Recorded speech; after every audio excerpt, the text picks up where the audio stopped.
Hello everyone and welcome back to another Painting in Place. I'm Scott and today we are going to continue on in the spoopy season and actually paint the mini design by our follower giveaway, Reskin Raven, or Reskin I think is just here in the chat, who has designed this amazing Necromancer using Heroforge. Oh, I think I need to adjust this ever so slightly. There we go. Yeah, so we've got this printed off, primed, and ready to go. I think there's a little bit of cleanup that we're still going to have to do. But other than that, we should be all set. Mr. Awesome, hello there in the chat. How are you doing today? I hope that you are off to a fantastic, and may I even say, awesome start.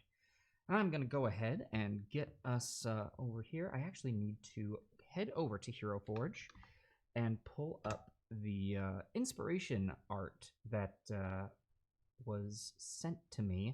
So we're going to go kind of off of a design that Reskin had sent us. And I want to make sure that we've been given the liberty to do with it what we will, but I want to use it as a basis at least. So let's see here. There's Reskin's Necromancer. So that loading up. Yeah, so we should be. Hello, Manic Pixie Travel. How are you doing today? Hope that your day is also off to a fantastic start. Do I have any announcements? I don't think I've got any announcements. Oh, I do actually have one quick announcement. This is something that just happened the other night. So last night we had our second brew pub of the month, which I actually really enjoyed doing that twice a month. So it's official now. We're going to be doing brew pub twice every month as opposed to the once a month. So we shall be doing it on the first and the third Sunday of the month. So to all of our Brewmaster tier patrons out there, you have that to look forward to. Yep, I think that's pretty much everything that I had. Let's go ahead and get into our painting today. So, as I said, we're doing Reskin's Necromancer, and here is what we have to go off of. It's looking pretty darn cool. Pretty darn cool, I might say. Let's go ahead and actually go over into, let's see, can I show you? Yeah, I can show you the monitor.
Going.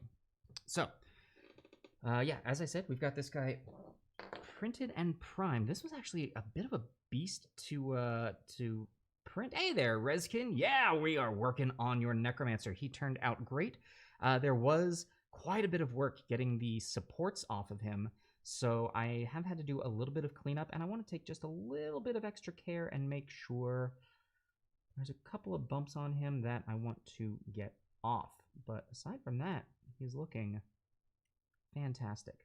So we're just using a sharp X-Acto knife here. Yeah,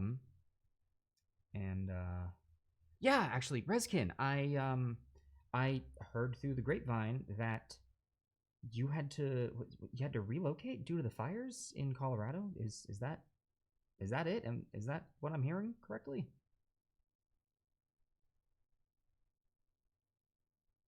There we go. Yeah, there's a little going on here on his lower cloak, so I'm going to clean that up. All right, that's looking pretty good. There's a bunch going on the shoe and on the front here, but I think these we can incorporate. I might have that be like caked mud on the base of him, like he's been going through some muck and grime. All right, so a little bit up here on the face, or the wrappings, I should say. Okay, can I just say, Rezkin, I love that you have made his face wrapped in cloth. That is going to make my job so much easier when painting this guy. Honestly, I think that's everything we need. I think we're good to go ahead and just dive right in. So let's do it. Let's put the X-Acto knife away, and let's... Wasn't a required evac. You're about 3 miles from the evac zone.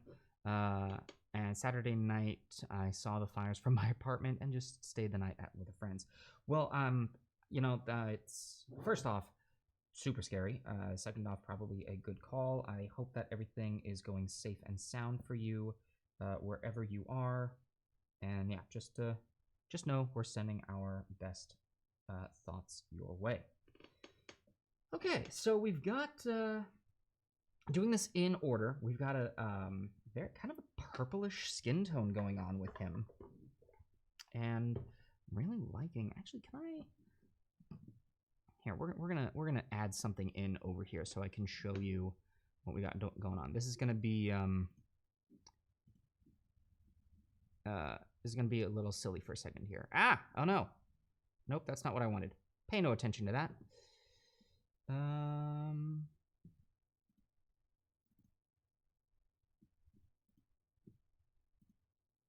Trying to get it so I can show you.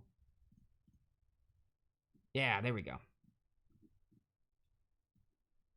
And we're just going to take this, plop this down here in the corner,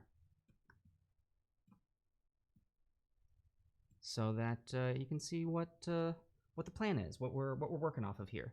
Yeah, perfect. Brioni, great to see you. No worries, you got here right in time. We are just now starting work on Rezkin's Necromancer.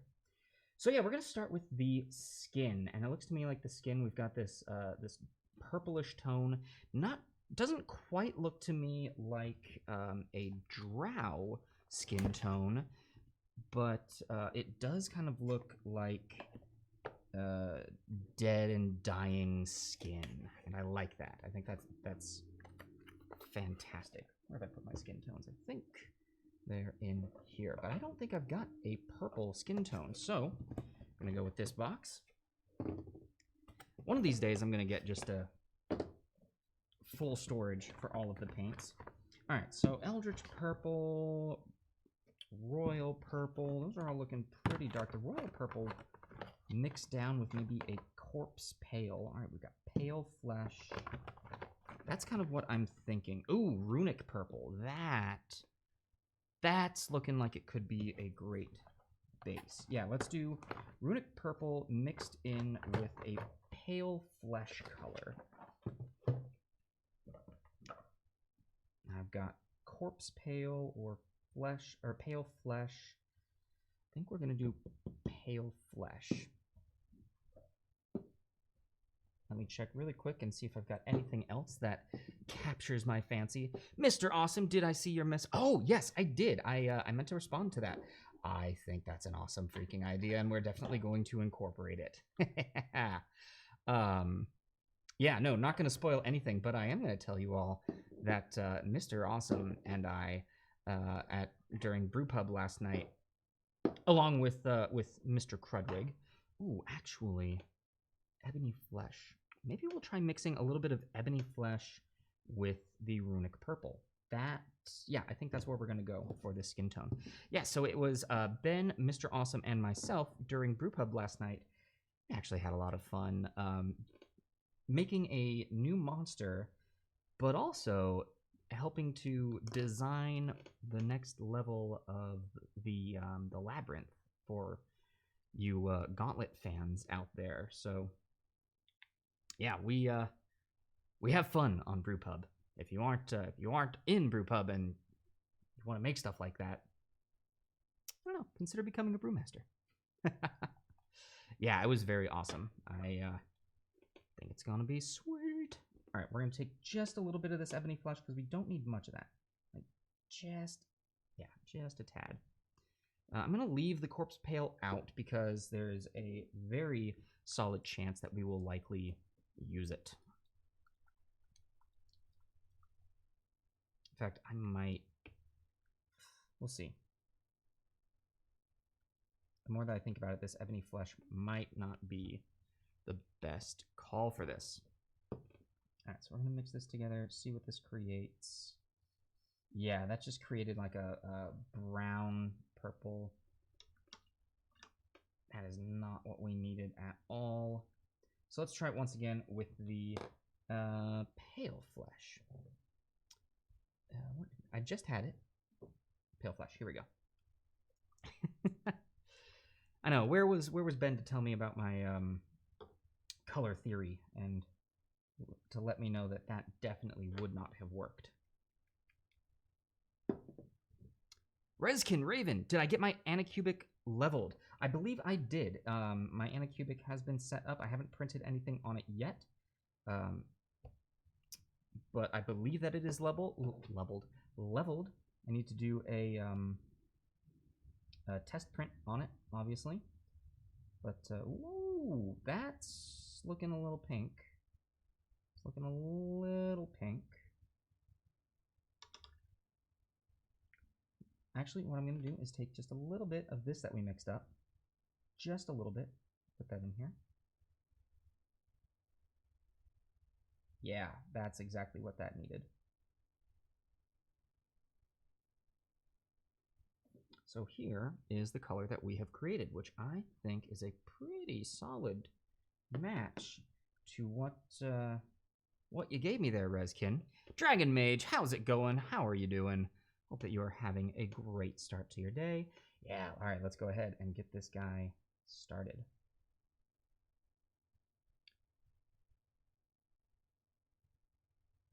Now, the other thing about this this color going down is it's gonna be a little light to start. Wow, that is really watered down. I added like no water to that.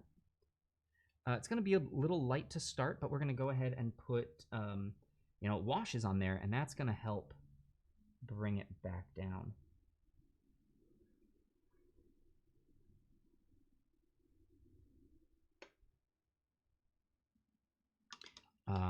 You're having a blast with your printer. You've had about 6 successes so far. Just finished printing a dragonfly this morning. That's awesome. Oh, and actually, Reskin, I should let you know, you know, in addition to me having printed this and painting this for you, I will also be sending you the file of this. So should you ever want to print your Necromancer on your own fancy resin printer now, you absolutely can.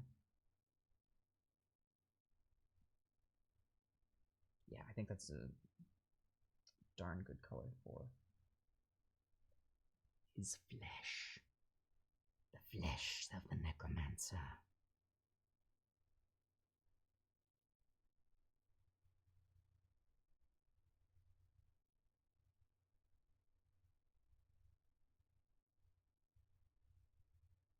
Oh, I see a little bit of cleanup that needs happening on his hand, so I'm just gonna grab my X-Acto knife and we are going to take care of that. Good, you are making a leather dice box. That's awesome. That's really cool. Oh, actually, Dragon Mage, that reminds me. I wanted to ask you about some leather working something or other. We were thinking here at the tavern, like we're in need of with all this space, we don't know what to do with. No, actually, the space is filling up very quickly with just all of the production gear that we're using. But we're thinking we've got a bunch of art that we would love to display, but also doesn't really feel as though it's appropriate in the tavern. Like, we want the tavern itself to feel like a legit tavern, in addition to being a filming studio. Yeah, try and mix those two worlds. But we thought it would be really cool to have like a hey, Bun Buns, how's it going? How are you doing today? I hope that you are having a great day. Anyway, we thought it would be really cool to have like a leather-bound, what looks like an old tome. But Shady Scott, how's it going? Hello. Yeah, so having an old tome, but it's actually like a photo album or an art album. And so that way we could display this really old, ancient-looking leather-bound book. And then people could open it up, and inside is like fan art of stuff that we like, and also stuff that, like, we could put the Gauntlet character art in there once it's all done. So it would both fit in with the tavern, and then, you know, once we're able to actually have visitors to the tavern, people could come here and like look through it and see some stuff. So yeah, that was an idea that we had, Dragon Mage, and we know that you are our resident leather worker, and so immediately thought of you, like, oh, maybe we should see if he'd be interested in doing this. I know, we've got like the whole crowd here. It's a great day. What a great way to start the week. Ooh, that was a weird bit to my voice. Hold on.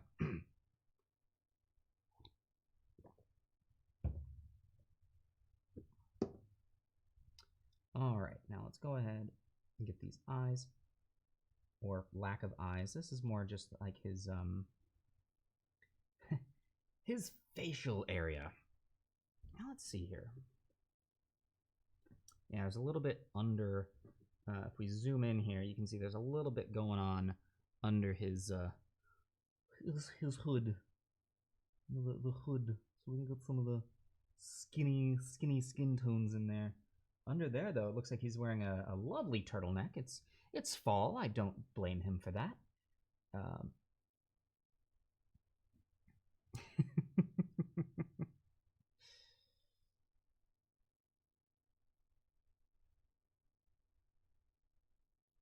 Once again, this is the second mini.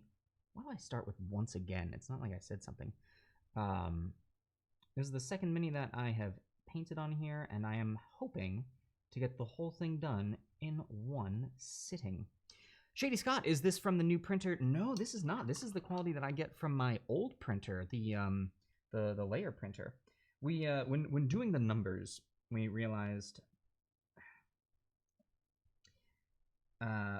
here is what we have decided.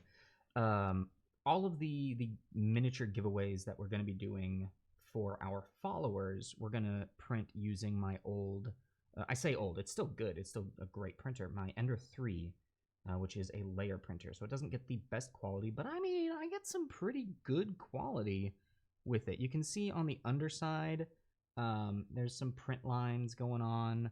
You can definitely see it on the underside of his cloak there. But for the most part, you know, hit this thing with a bit of filler primer and you get really good quality. You lose a little bit of the details, but still good. Okay, we've done his flesh. So now we should work our way up to... I'm going to hold off on the rings because that's going to be more of the detail work. I guess next is just his cloak. I love that the underside of the cloak is different. All right. So, I know exactly what color we're going to use. I've got a color called Necromantic Cloak, or Necromancer's Cloak, one of those. Where are you? So anyway, the thing that I was saying is that we're going to use my layer printer for our follower giveaways, and once we hit 500 followers, we're probably going to stop doing the follower giveaways. However, we are still going to be giving miniatures away to people. At that point, we'll move it over to Patreon, so that all of our patrons, once a month, we choose a patron, they receive a mini, but those will be printed using the resin printer. Or maybe we'll keep doing the follower giveaway here. I don't know. If people like it, I just want to be doing things people like. All right, here we go. Yeah, Necromancer Cloak. Now, this one's interesting. It goes on a little glossy, but once you hit it with some, with a sealer, it mats up very nicely. So it's just gonna look a little odd to start.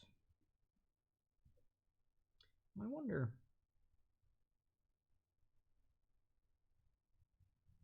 Color might not be dark enough. But with a wash, you know. This isn't one of my favorite colors to use, but I do feel as though it's kind of appropriate, you know? Necromancer Cloak, on a Necromancer. Is that just me? Am I losing my mind?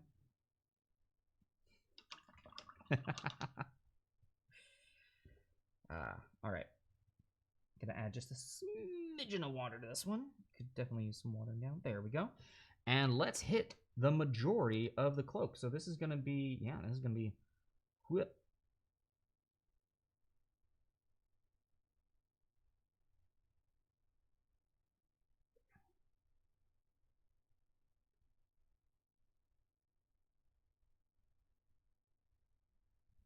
That book on his back is going to be a lot of fun to paint. I'm looking forward to doing that one.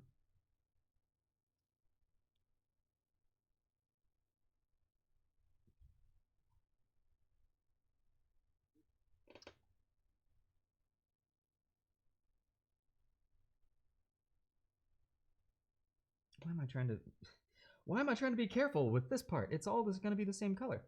I do like also though that the edges of the cloak have a different color, like the sleeves of the robes. It's a good detail that we're going to keep. Painting a gray mini gray. Turns out so well. So what is everybody up to on this Monday? This fine Monday, the what? Wait, no, 19th.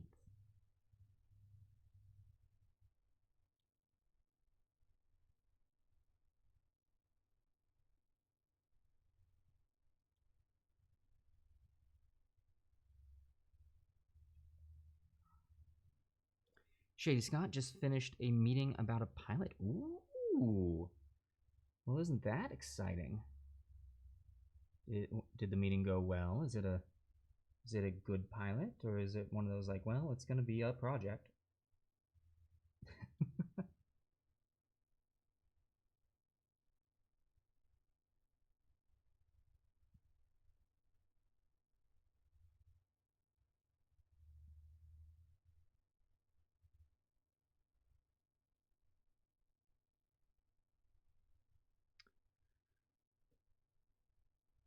Dragon Mage, you'd be down to make that photo album? Awesome. Oh, that'll be cool.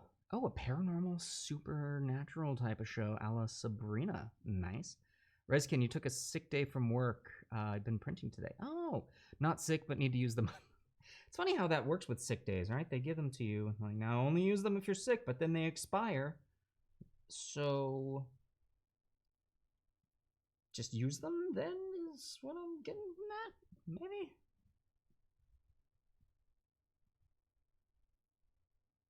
There's one company that I will not name names. There's a company out there that their sick leave / vacation days, which is ridiculous that it's the same thing, because it's not the same thing. If you're sick, that is not a vacation, but it's like based on how much you earn as a percentage, or it's based on how many days you've worked as a percentage of your pay. So if you get a raise, you actually lose vacation days, which is so stupid.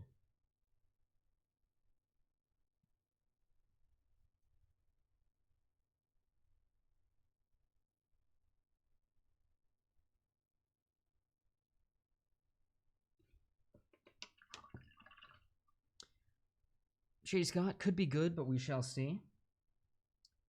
I think that's a fair way of putting it. Brioni, working remotely as usual. I'm in the background. Aw, well, hello. I'm so happy to be in your background. Do I match the walls? Am I like?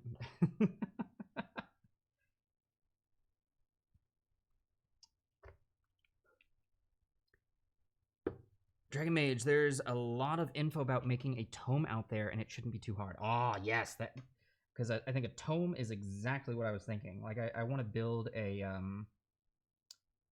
like a wooden pedestal, like a book holder, so it looks very official and important. So people look at like, oh, what sort of wizard's book is that? And then they open it up. It's like, oh, look at all this cool art.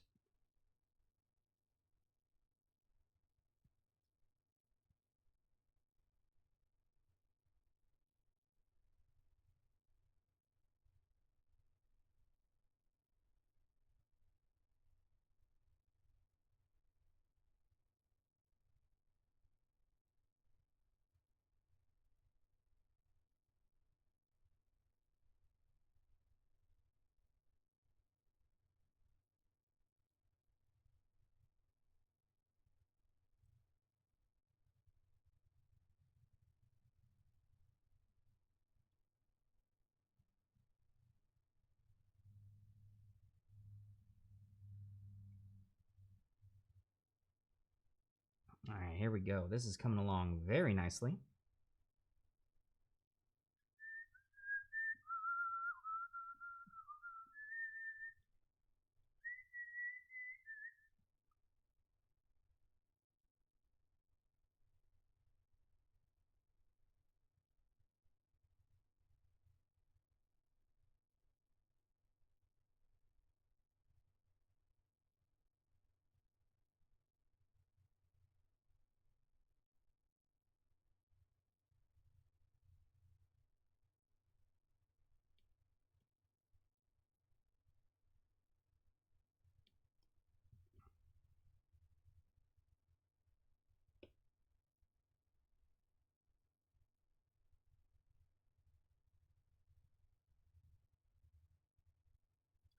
Alright. Okay. Now for the last little detail right here. Boop, boop, boop, boop. Alright, that's the majority of his pants done. Or pants. Robes. Thank you, Scott. Thank you for that. Clearly, I need some more water. Alright.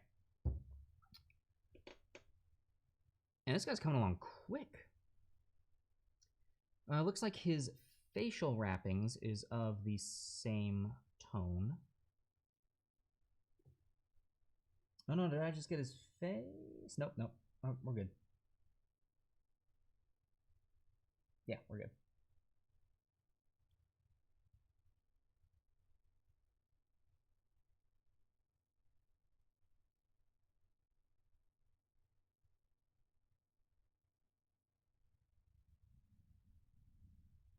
So, Reskin, when you set up a time this week to talk about Hells, yeah, let's set up a time this week. Yeah, Reskin, when you designed this guy, the purple coloring of the skin, were you thinking that that was more like, this guy has had the life sucked away from him, or is this actually a drow? I would love to know. It's kind of hard to see their face. Or is it more of just like, it looks cool, which is a viable option. I subscribe very heavily to the rule of cool. If something's cool, well then yeah, you do it. Okay.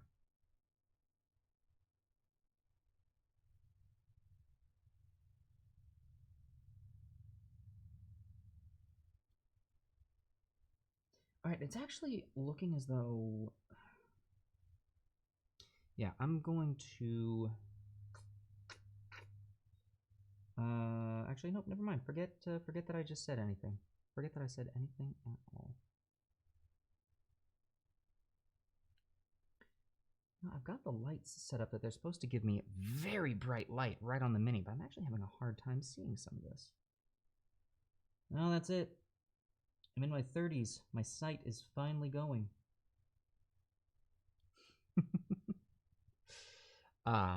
Also, did I see your question? Yes, Dragon Mage. I did see your question regarding the gauntlet. And you know, here's what I'm going to tell you. Spells that last 24 hours, it's very likely that you're going to cast it and it will last until you guys either die or... Well, no, it'll probably last until you guys die. Because as far as in-game time in the gauntlet is concerned, let's think here. We just did episode, what was it, 20? We've been averaging around 4 rooms an episode.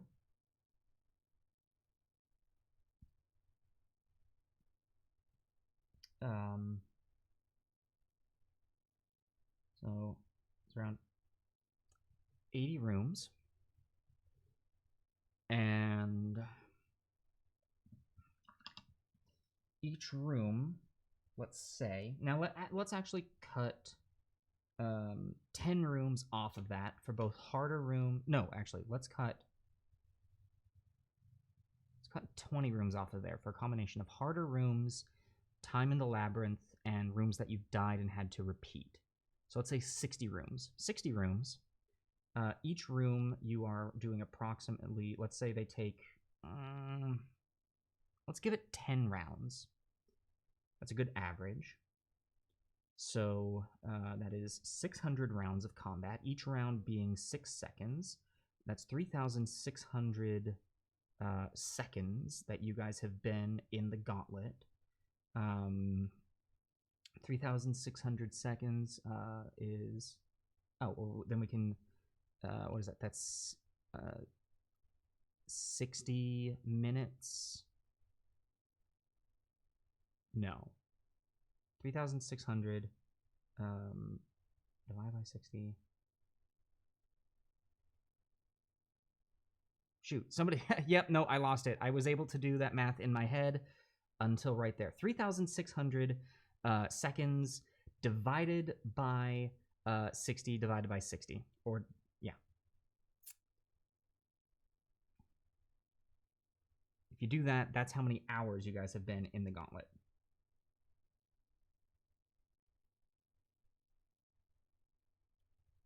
One. Yeah, okay, I was on the right track. Yeah. So as far as combat goes, you guys have been in the gauntlet for 1 hour. Dragon Mage, if you cast a spell that lasts 24 hours, I promise you it will last until you guys die.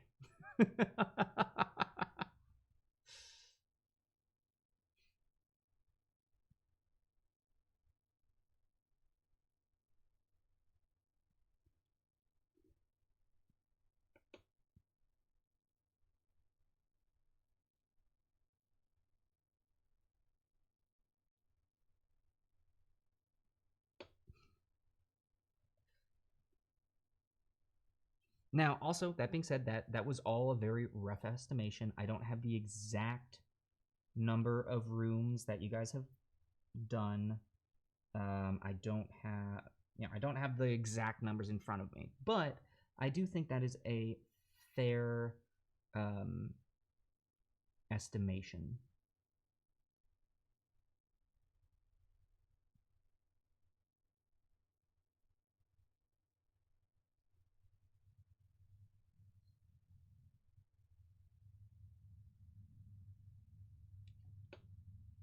All right, a plane is about to go overhead. Listen closely, everyone. Tell me if you hear anything.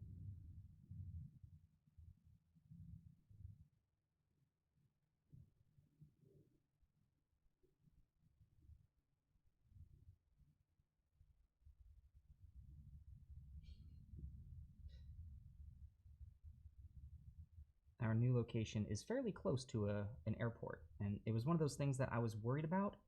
I don't think there's been an issue, but that was oh, there's a plane. Hey, let's ask people to listen really quick. It's gone now.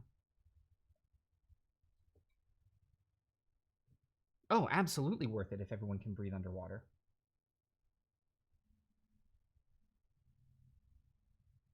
That's going to be a game changer, especially for all of those horrible water levels that you guys have come up against.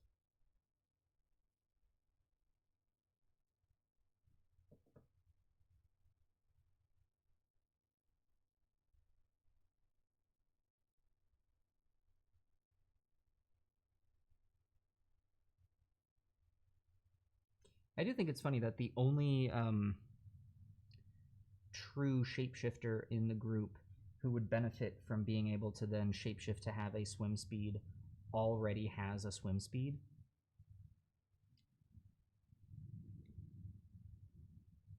Also, by the way, Lanteal looks great. Hey, Frumpy Space Princess, how are you? How's it going? All right, I think that's it for that color. Do a little bit under here just to be safe.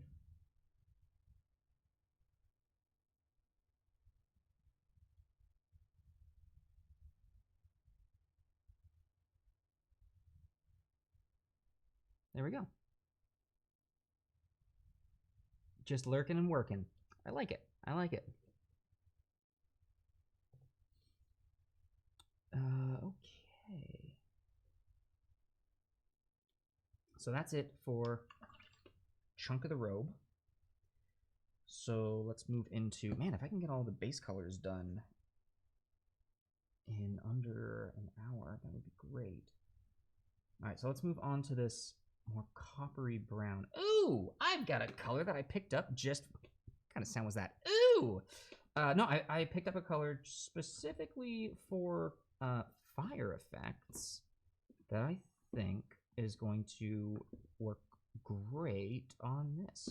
If I can just find it. Here we go. Fireball orange. Yeah, this mixed in with just a wee bit of brown, I think is going to get us a great color.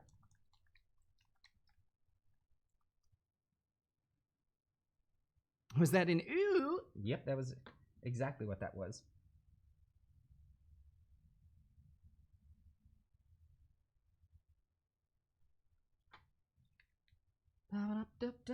All right, so that mixed with a wee bit of brown.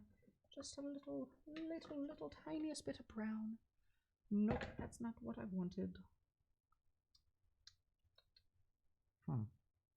Where have my browns gone to? This is a sad... Oh, they're in here.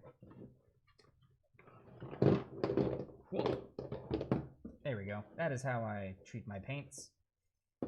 I should treat them better. It's just...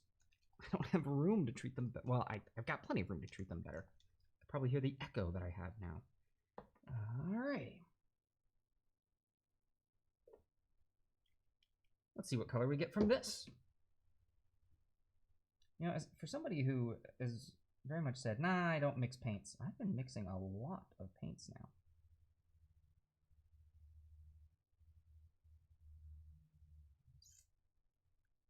Yeah, I think that's it.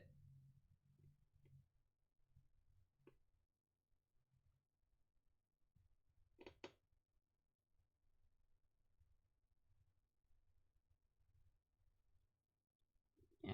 What do we think? It's a little... Oh, wait, that's the wrong thing. Oh, I see what I did there. I see what I did there. Hold on. Let's get rid of that color.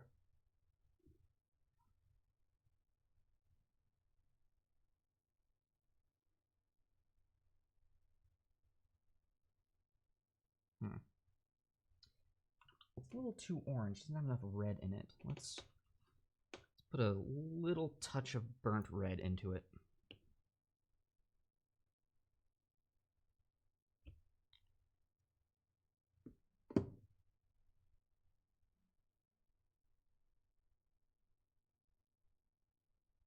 Yeah, that's much more it. All right. So that belongs right here.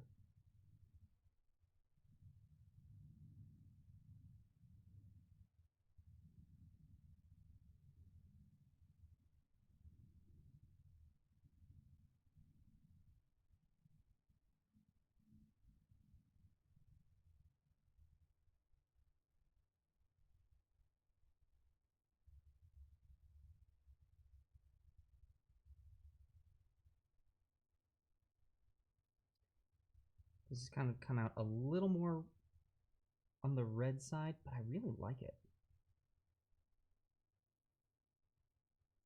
You know, I'm doing what Reskin said I could do. I'm taking a little bit of liberties with it.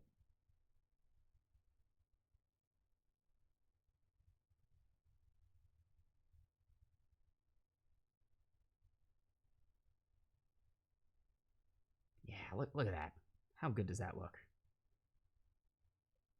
How big are the art prints you're looking to put in the tome? Oh, that is a great question. I think... Ooh. I mean, I want to say at least 8.5 by 11, like at least standard. This is a thing done from a printer paper. Most of the stuff is... Oh no, a lot of my color is bleeding into... Oh man. Well, most of the stuff is like postcard size, but it would be nice to be able to put slightly larger stuff in there.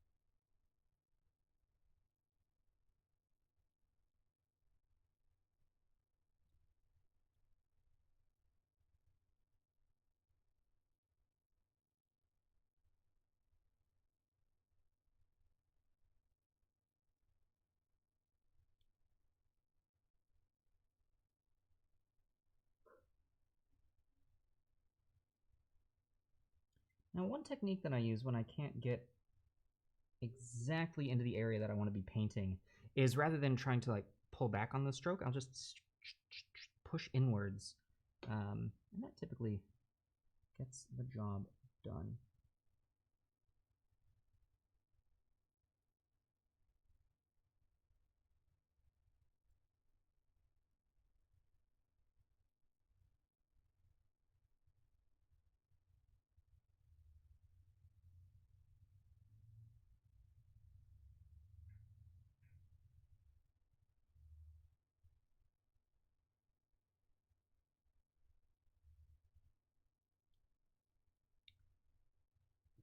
All right, there's a little bit of this on his boots. Yeah.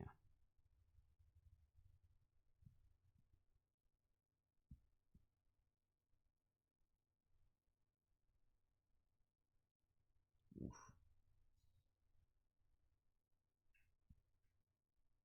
You know, his boots might just end up being black.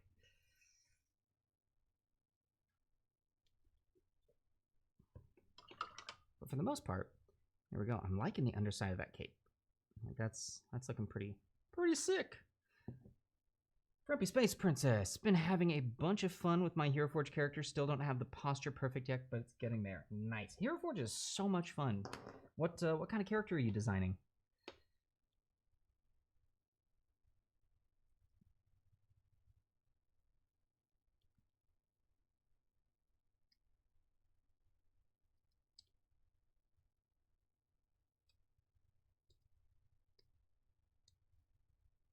There we go.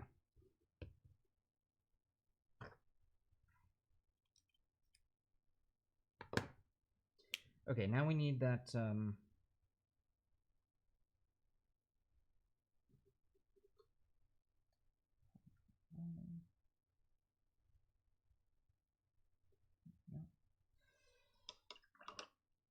Let me see here now. We're gonna work now with.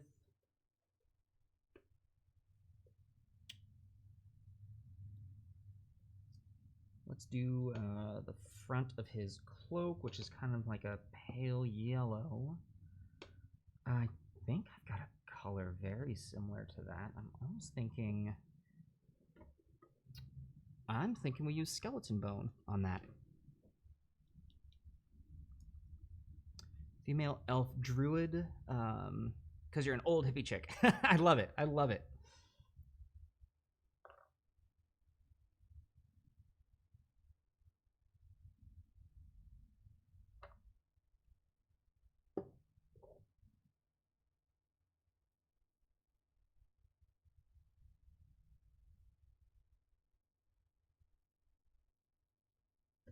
All right, now we get onto these.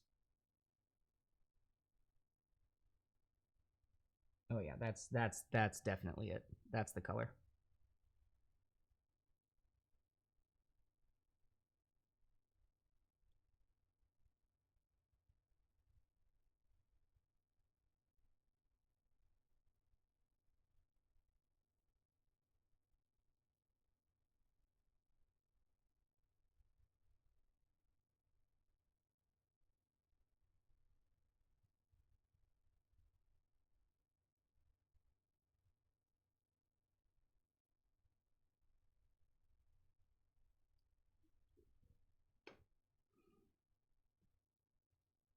Exactly. Yeah, there's absolutely nothing wrong with being a hippie chick.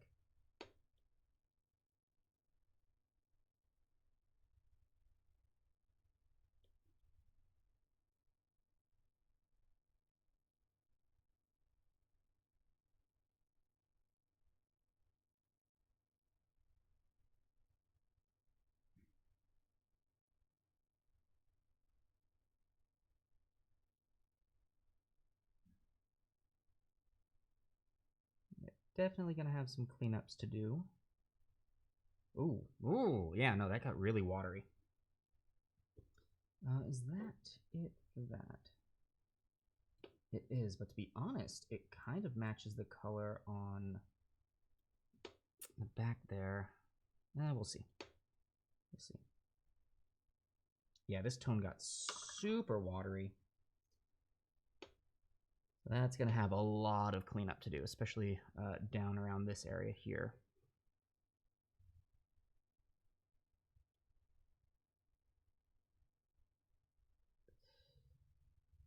Rather hug most trees than people. See, so things have worked out during the quarantine.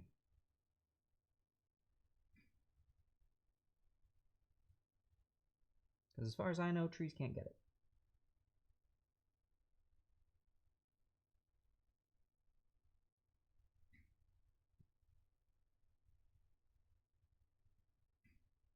All right, I need to wait for that to dry before I do any more work to it.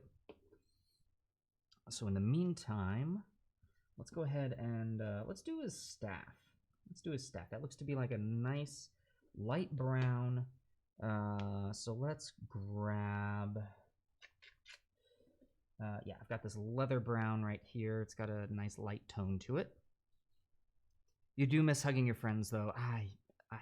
Yes, I completely agree. I miss human contact, you know?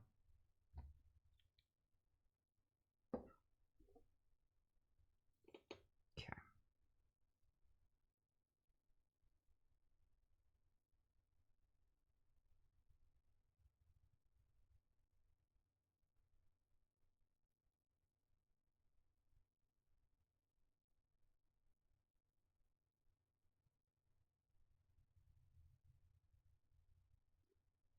Oof, all right.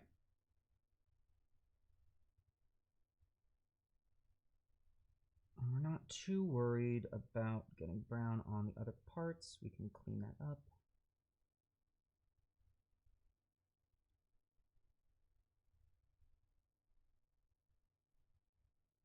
This staff is great. I didn't even realize this was an option in Heroforge. I love it.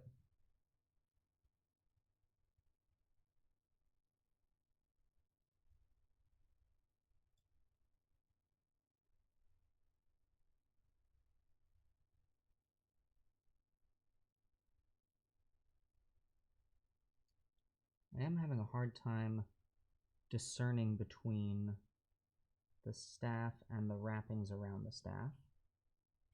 So that'll be one of the more time-consuming parts for me here coming up.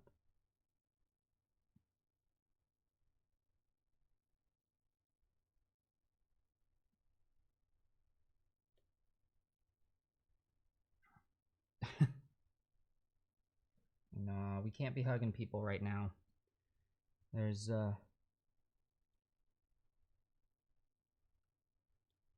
very much social distancing happening in California.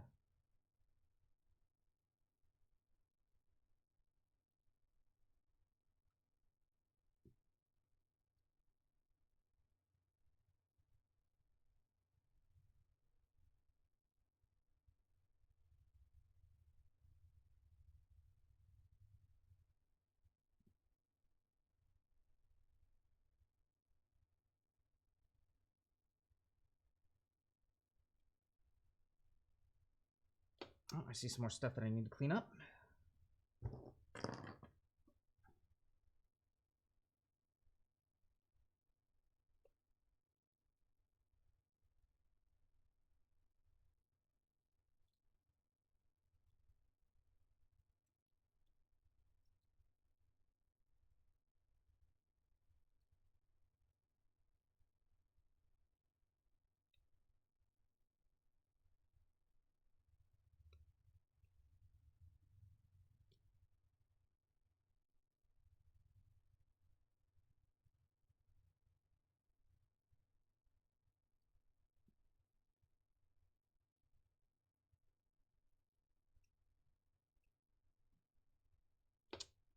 Okay, so it looks like that's it for the top of the staff. The bottom's got a little more wood going on. A little bit right beneath his hand, and then a little bit farther along down.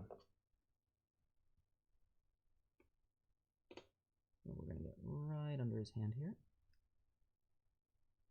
This is the nice thing about a mini that's got all these details like this, is that once you work on part of it, while you're waiting for another part to dry, you just move on to a second high detail part.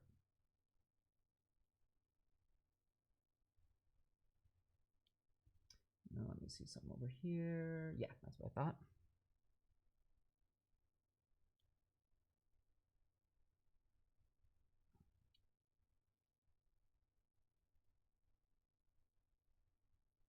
I think.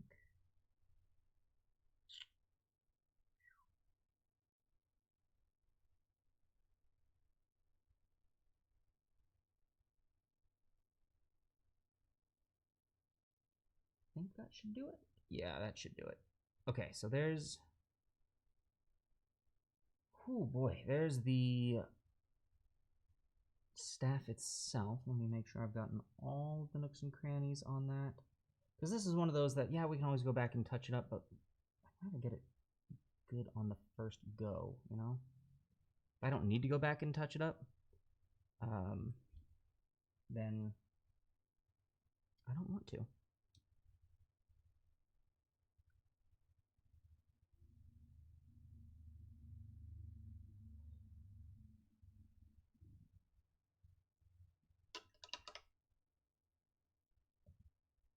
Okay, so now... Lazy Gothy, hello! How are you? Your wounds have all closed. Hey, no kidding! Holy crap! Just finished with your doctor's appointment again, been discharged now and going back to work. Eric, congratulations. That's awesome. So happy to hear that. Hope that work goes well for you for the rest of the day. And wow, yay! So happy to hear that.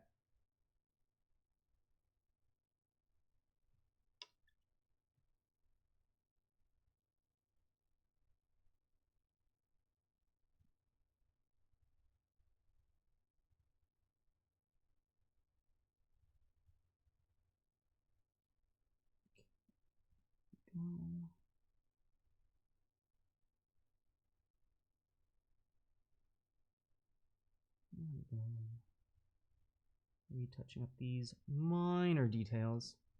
Oh, thank you so very much, Eric. Yeah, he's coming along great, and I'm loving. Like, it's really fun to be painting this and to be looking at the inspiration, be able to go like, oh, oh, oh, oh, like it's turning out good. It's turning out good.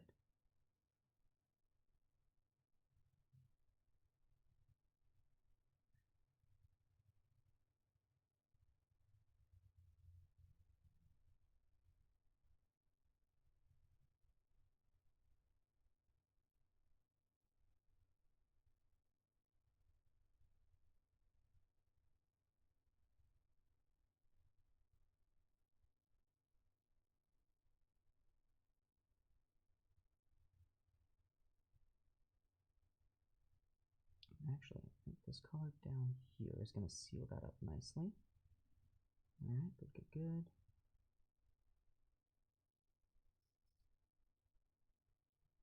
Good, good. And great. All right. Yeah, no, you can get some great detail with a layer printer. It's hard. It is very hard, but it can be done. Can be done. And honestly, it's hard to get it there. Once it's there, you are solid. Just hit the button and hit print, and you're back at it again. All right, there we go. I've added a little more paint to that, so hopefully this is less watery. So now I will be able to actually clean up those lines without it going everywhere. Yeah, there we go.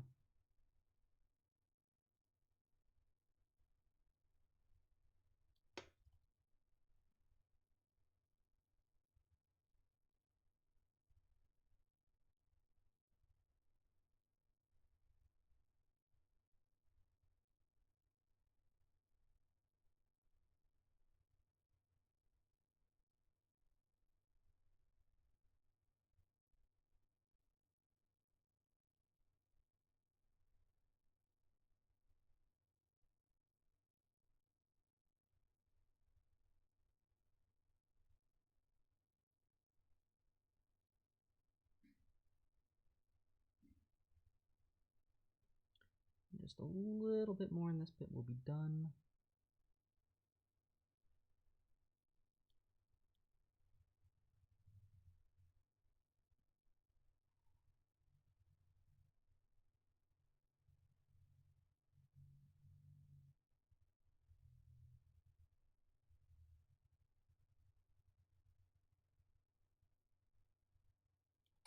Awesome.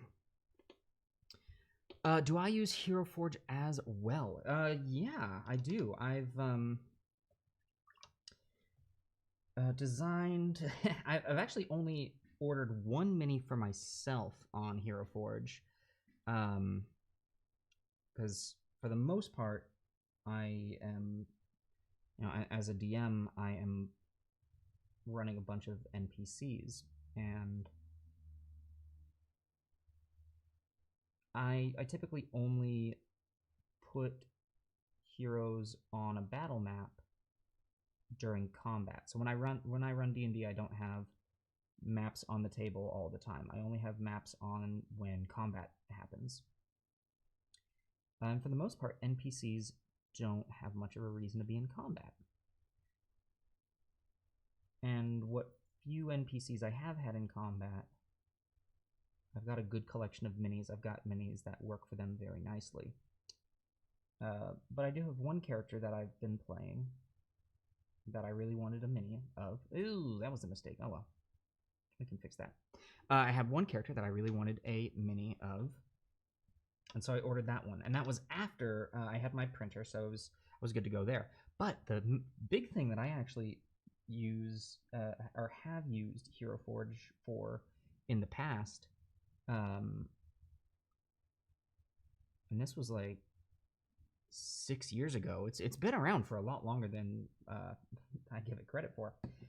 I actually use it for concepting characters. So when I'm writing stories, or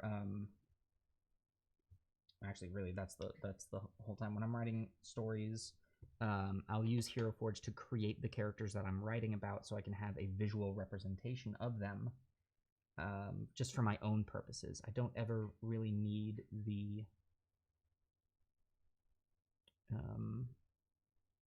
to print them, but I like having them as a reference visually.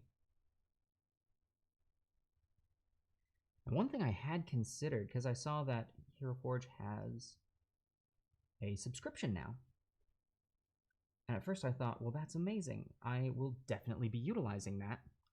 And then I found out that their subscription is really only to get like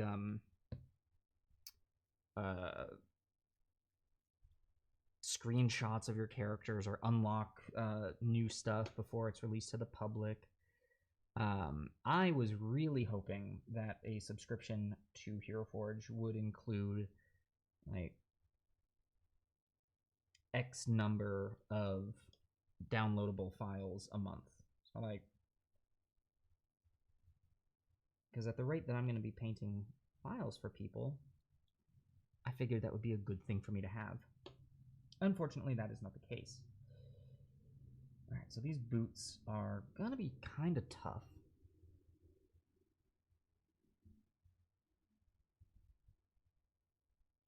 Really, the whole underside of him is gonna be difficult. So the way that I'm gonna do this, I don't think I'm gonna get all of the detail, because the model actually goes like all the way up. His skirt is hollow, which, why, Heroforge?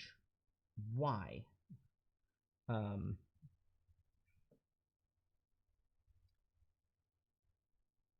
That's just adding a whole layer of complication to anyone painting them.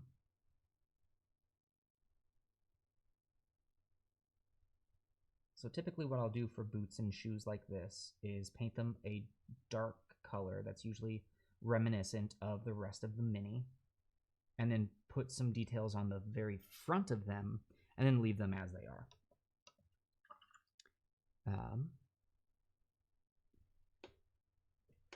Yeah, you can move the legs around to whatever pose you want, but I feel as though it would be great if Heroforge were to have something that, to some point, it just blocks it off and makes it a solid piece. Now, can I just ignore it and not paint under there? Yeah, and that's what I'm gonna do.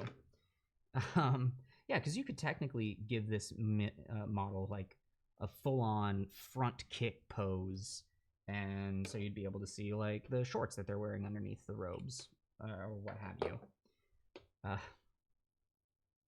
Yeah, when I say I had a lot of difficulty with the supports for this mini, it was actually removing the supports that were on the underneath the skirt.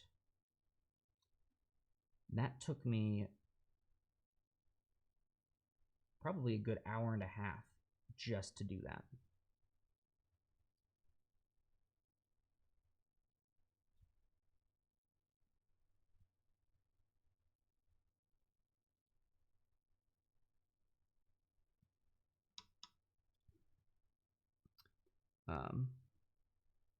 Yeah, more martial poses. Dancing would be fun. Okay. Let's move on to your belt, which looks like it's metallic with some leather. So I'm actually going to use... Oh, you know what? I'm going to use this this brown that originally we were trying to make for his skin. And I'm just going to use that for his belt. Why dancing when you're trying to make a warrior? Well, you're not necessarily trying to make a warrior with this. You know, you can use this to make NPCs. You can use this to make characters that... Actually, there was one character from a story that I told a while back who her style of attack was dancing. It wasn't like capoeira or anything like that, but she cast her spells through dance. So you can 100% use that for these purposes.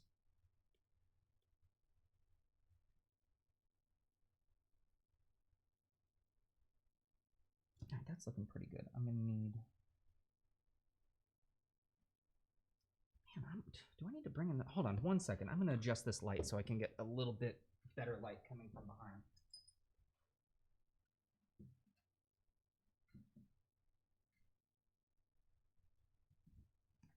All right, there we go. That should help. Zagmeister, how's it going, man? How are you? Great to see you. Oh, that helped so much. All right.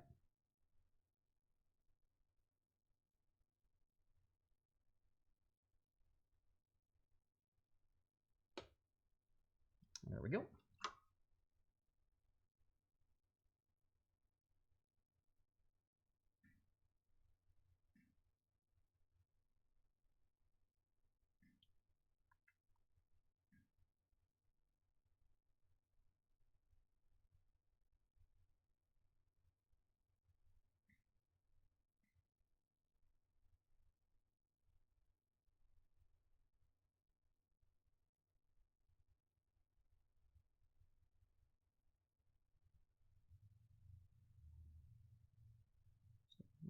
Why am I there? There we go. Just a little bit right there. And a wee bit right there. All right, now onto the back of the belt. Let's check the back of your belt here. Yeah, that's what I thought. All right, cool. It's also super handy to have this as a reference. Better late than never. I mean, you're I'm just happy that you're here, regardless of when. How is your day going so far?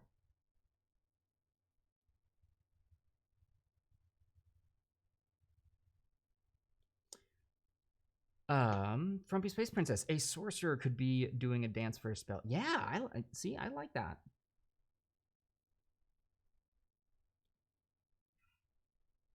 You know, when they talk about somatic components, doesn't necessarily have to be like drawing a sigil in the air with your hands, or a particular curve of the wrist. Maybe maybe you're doing a variation of a druid who does things like rain dances and stuff. Oh shoot, that actually sounds really cool now. All right, I might have to do something with that.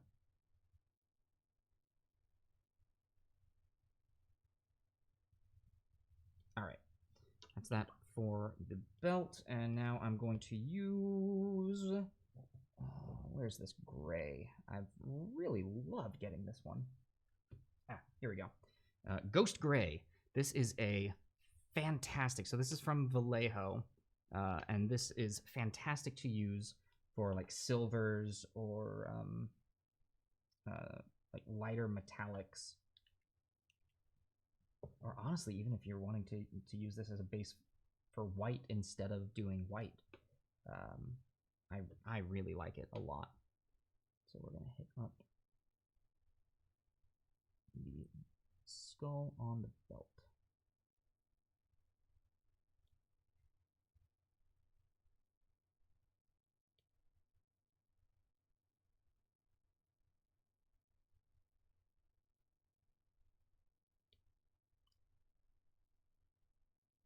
I suppose also a bard could be a dancer. Could be an interesting take on it.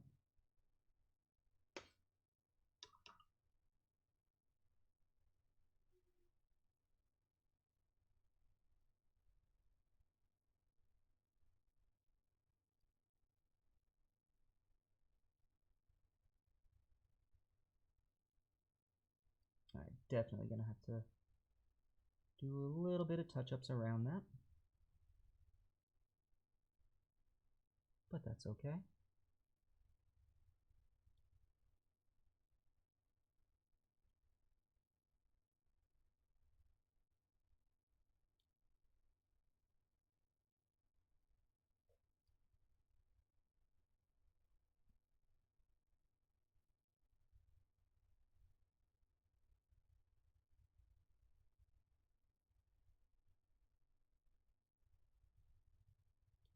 Ooh, hand's starting to shake. I need some water and I need to breathe. Also very important.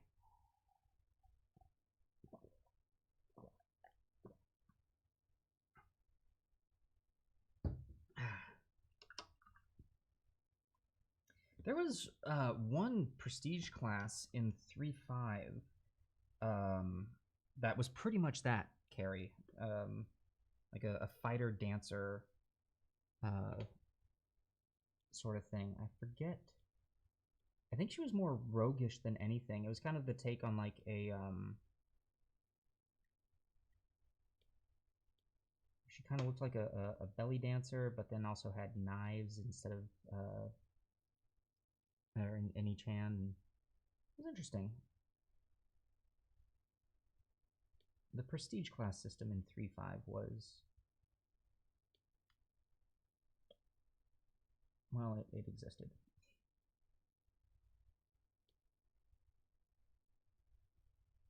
Ooh, that might be as detailed as that gets. And it's still pretty detailed. And like I said, lots of touch-ups to do there.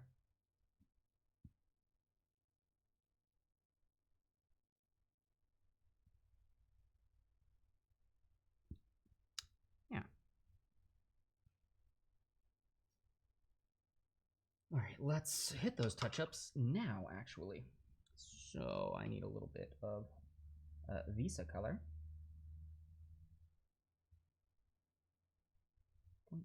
Oh, nope, that was a lot, that was a lot, that was a lot. Stop it, stop it, stop it, stop it, stop it, come back.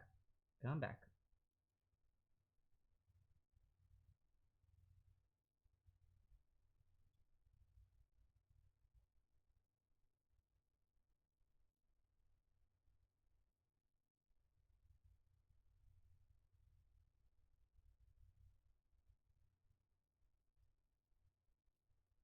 All right, there's that.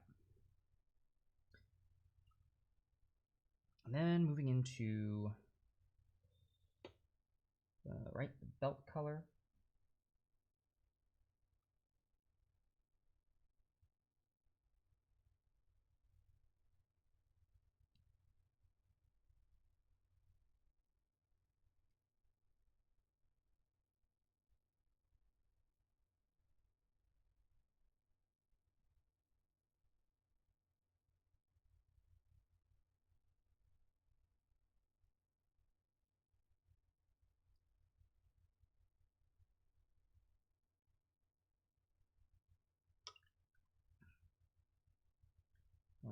back to this light gray because got a little nub on the belt that I forgot to hit with that. There's that. There's one over here. And there's that. There we go. And then the Necromancer cloak.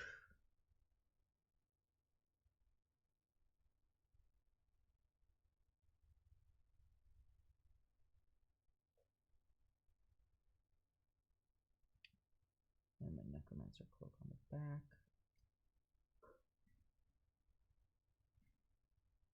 And just like that. Bob's your uncle. We've got a belt with a cool skeleton on it. Oh, that's, yep, that's coming along. That is coming along. Bards don't really have a lot of combat damage spells.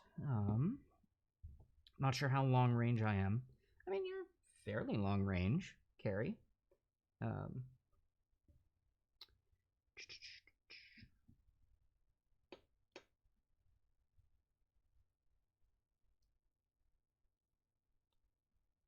Yeah, it's true. It's true, yeah. Bard is about to just explode. Yeah, Crom doesn't need range when he can just hop onto a dinosaur's back. Yep, that's about right. That's about right. Okay, so now what am I gonna do now? What am I gonna do now? You ask. I have no idea. Why are you asking me? I'm just here. All right, let's do.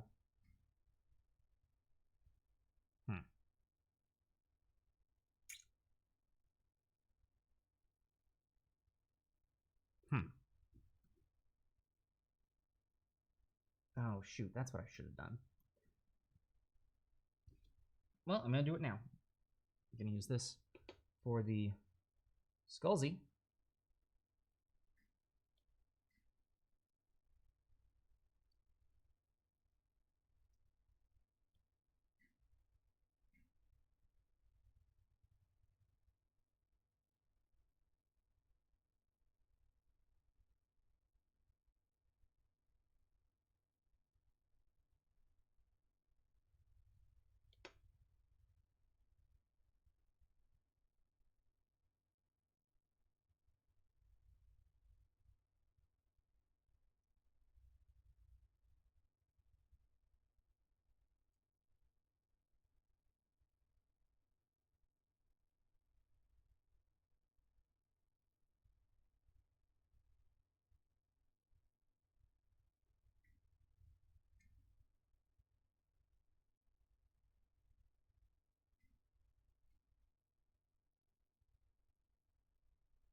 Now I know that the image here has the skull with black sockets, but I kind of want to leave that up to the shading. Because this looks like a, I don't know, it looks like a cartoon version of a skull, whereas opposed to if we leave this up to the shading to darken the eyes and the mouth and the nose, it's really going to look like an actual skull that is flying out of this this flame. So I think I'm gonna stick to that. I'm gonna do that. Now we need a yellow to an orange, and that's going to get us the flames. So let's start with yeah,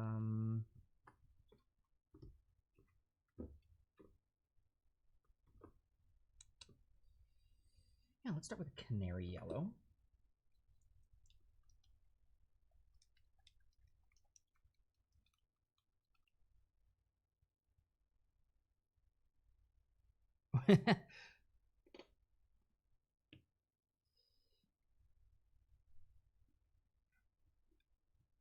Okay, hold on. I gotta catch up here in the chat.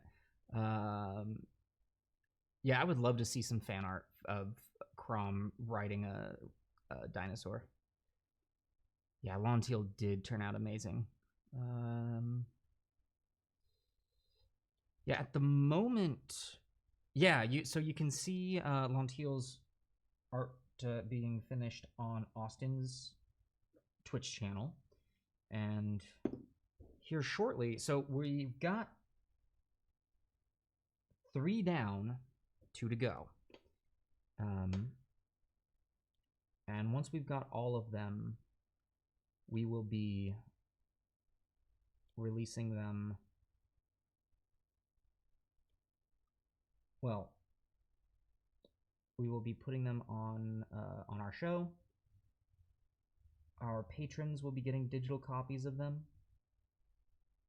or at least our adventurer tier patrons will be getting digital copies of them.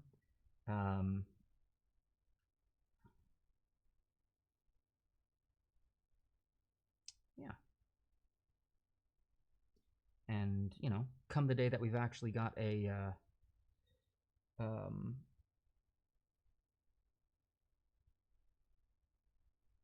merch store, we'll eventually have prints available. We're still in the works there. We're still working on the whole merch store thing.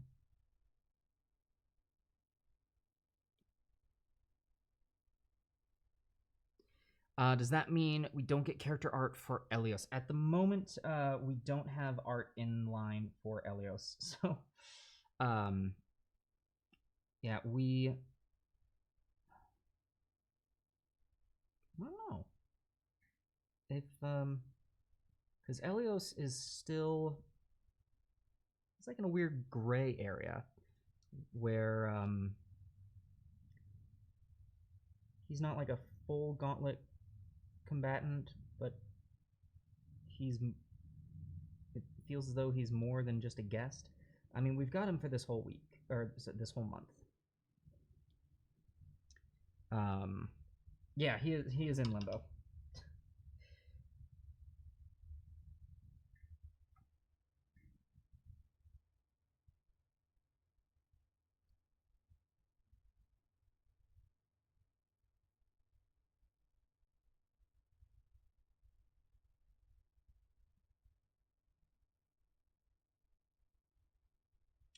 I mean, if you guys want art for Elios,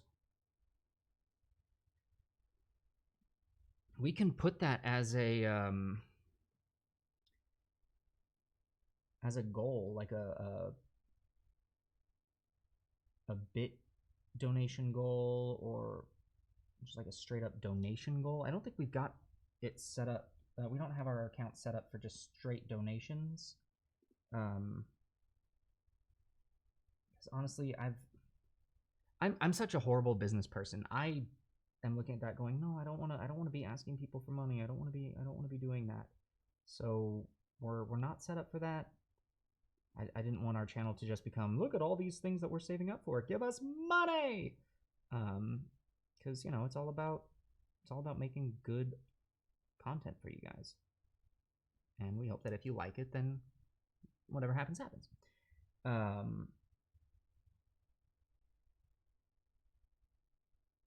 But yeah, I'll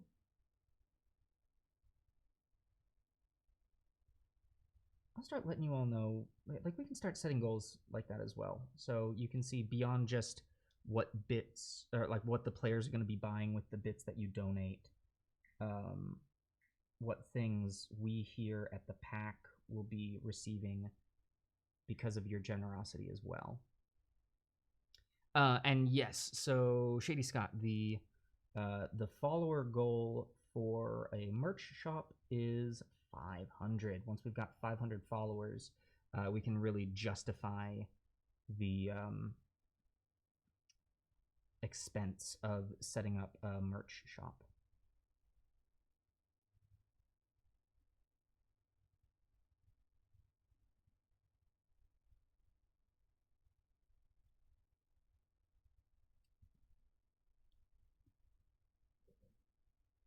Flanking his friendship coffee mug. Also got another coffee mug actually that I have designed. So we'll have 2 coffee mugs available in the shop that you guys will be able to get. You want it so bad. I want it too. Like I want to get there. Okay. So there's the start of that flaming skull. Let's do his books and the staff and then the ground, and then his base coats are done.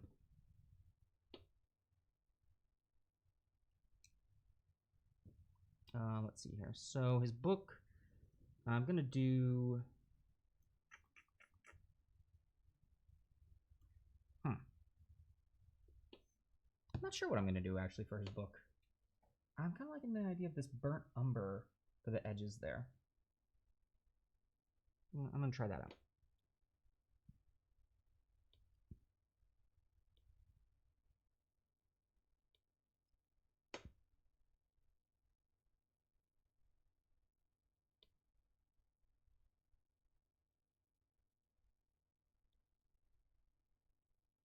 Or not burnt umber, burnt red.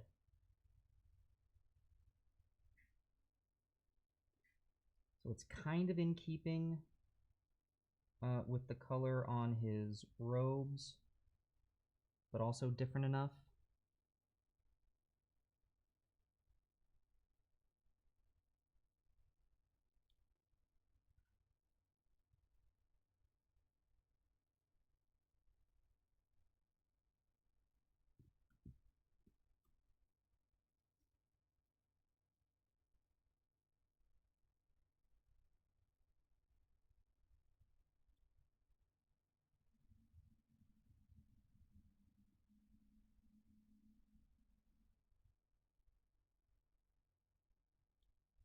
Almost makes it feel like a bloodied tome.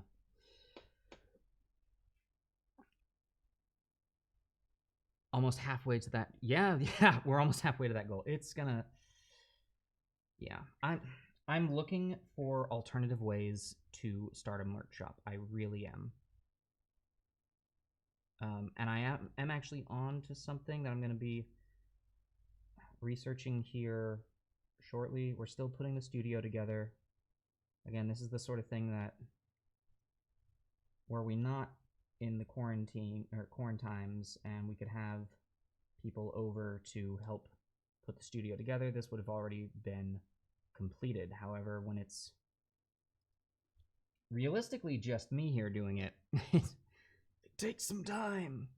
You know, Emmy does live at the tavern still. However, Emmy also works. So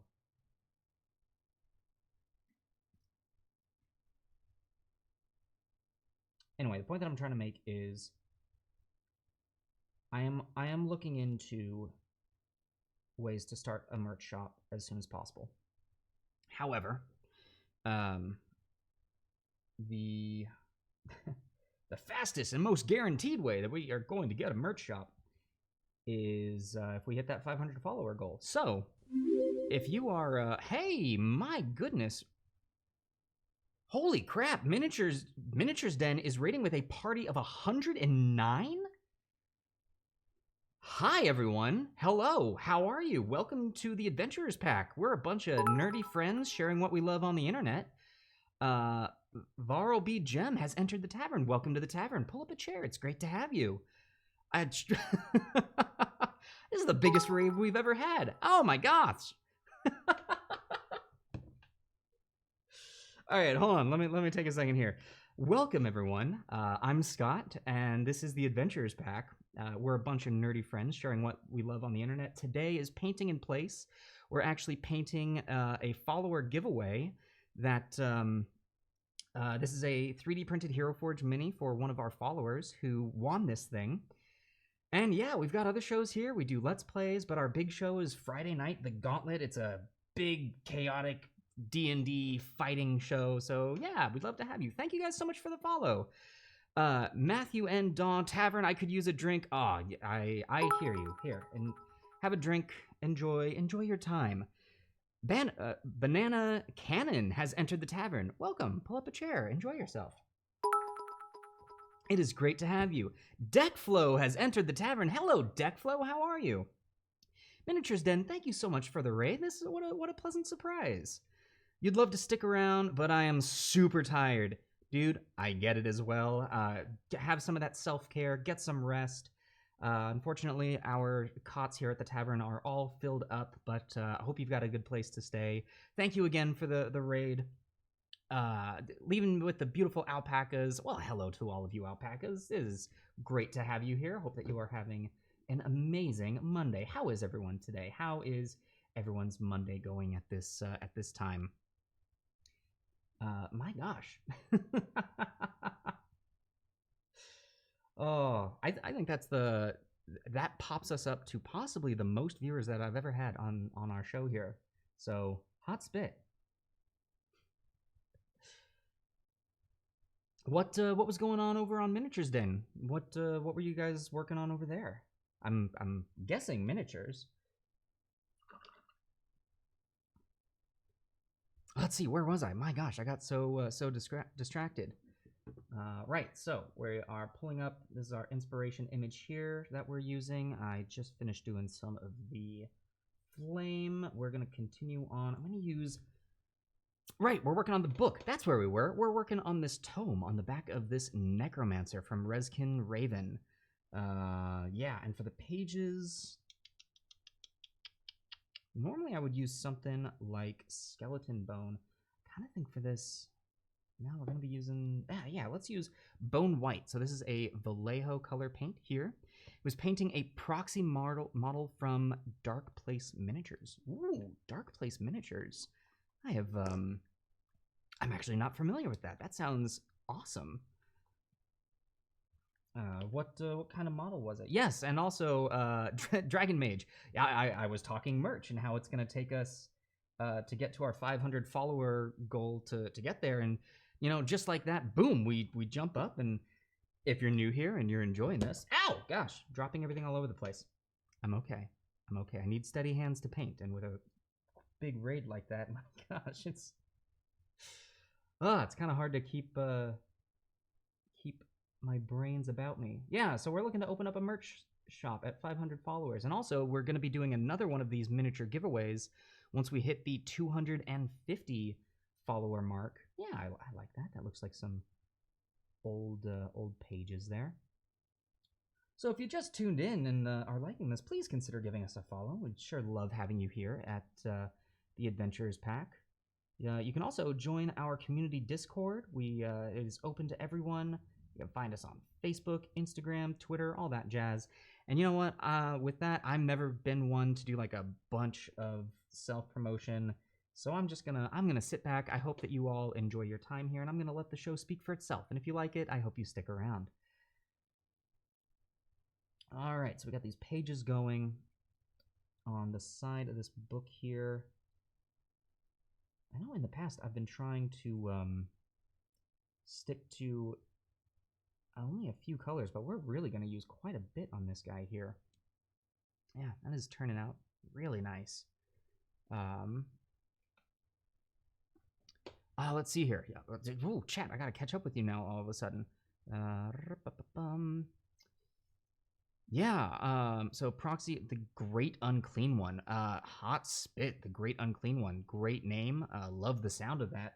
Shoot, I'm going to have to pop over and take a look at the video on demand on that. Also, to everyone who is already a member of the tavern here, everyone who is a member of the Adventurers Pack, pop over to Miniatures Den. Take a look at their stuff. And please share the love that they have so graciously shown us here at AP. All right, so here we go. We're getting the... Also loving the teeth on this book. So this very much has a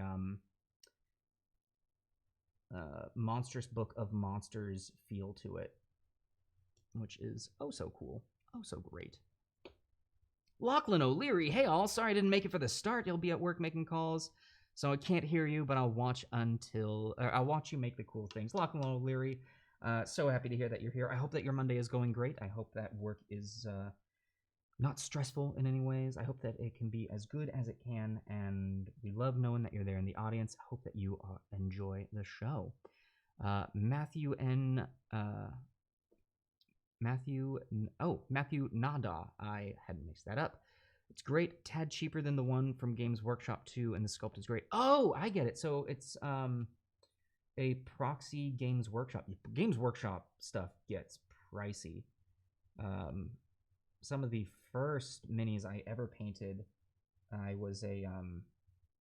did a little bit of Warhammer back in middle school. I was a Necron guy in 40K. I just like the idea of these creatures that when you killed them, there's a likely chance that they would come back and just keep on fighting. Yeah,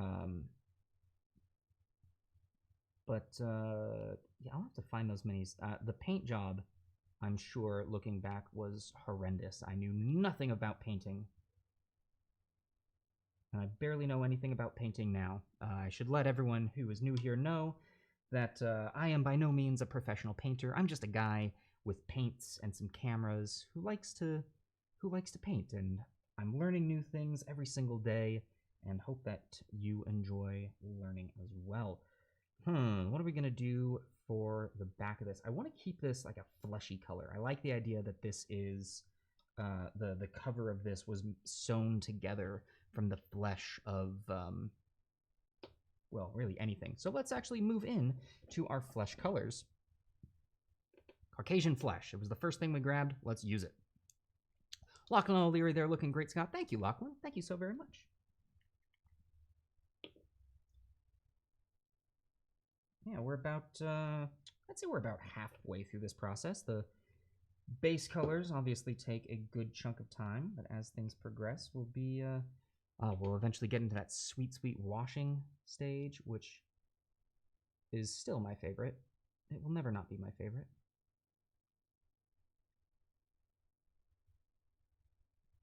So is, oh shoot, I'm having to scroll back to make sure that I remember the name correctly. Is Miniatures Den mostly Warhammer? Do you guys do a lot of, little bit of everything?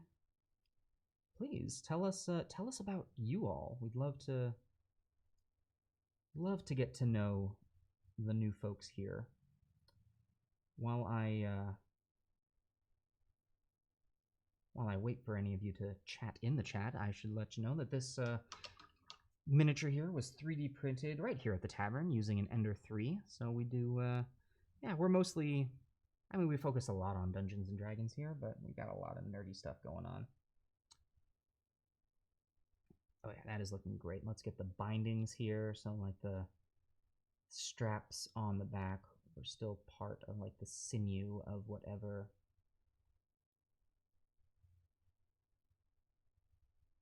I like the idea that, you know, traditionally people look at tomes like this, Tome of Flesh Golem, and it's constructed using the flesh of like 3 or 4 different creatures. I'm kind of playing with the idea. Master Obvious, Miniatures Den is mostly a philosopher that paints stuff. I love that. Mostly a philosopher that paints stuff. So I'm imagining you get some really good conversations going on in there. Yeah, we've touched on. I'd say we've had a couple philosophical discussions here, but I would not categorize myself by any means as a philosopher. Hell, I don't categorize myself as much of anything.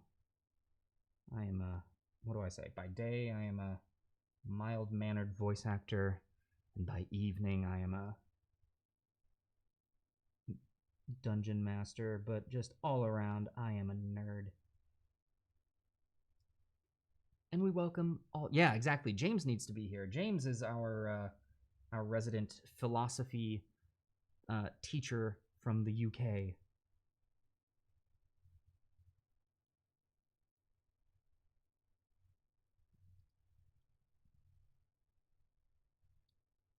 All right.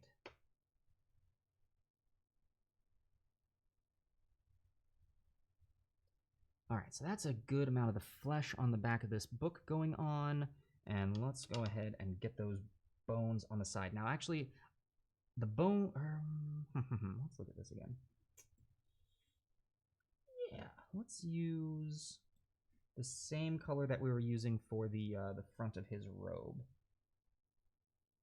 It's got a very similar feel going to it, and we can adjust the color ever so slightly just in the wash stage.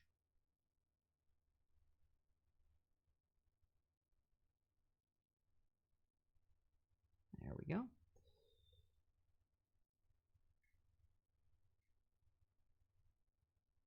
And that one was a little heavy-handed, but that'll sink in as it dries.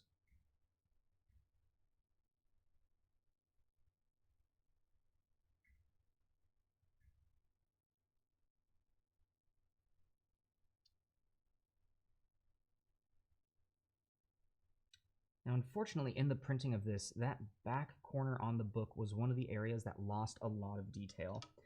With the new resin printer, we're not going to have that issue. But with the layer printer, there are certain areas that will just lose a chunk of detail. But still, this is looking pretty good. We're all big old nerds here. We accept everyone from all walks of nerddom, as long as you're nice to each other. Nice to the people. Zagmeister, I couldn't have said it better myself. We are an open, welcoming community here of all types of nerds and non-nerds. We'll get you. We'll get you even if you aren't a nerd. Well, yes. That is the biggest thing that I try and promote with our community, is that we're accepting, we're open, we're welcoming.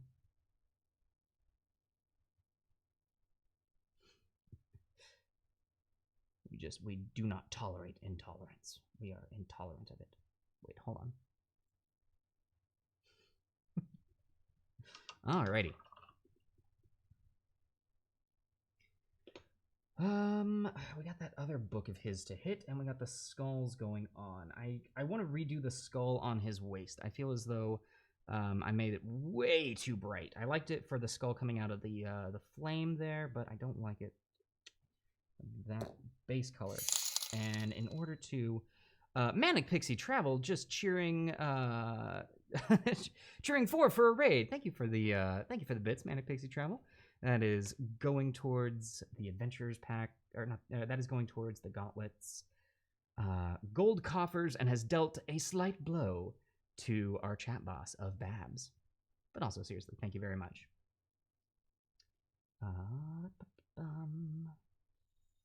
What was I doing? I also get distracted way too easily. Let's finish off the... No, wait.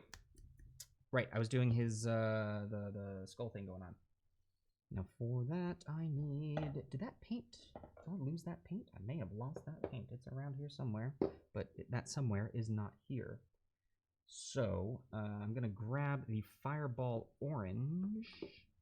Actually, yeah, Fireball Orange.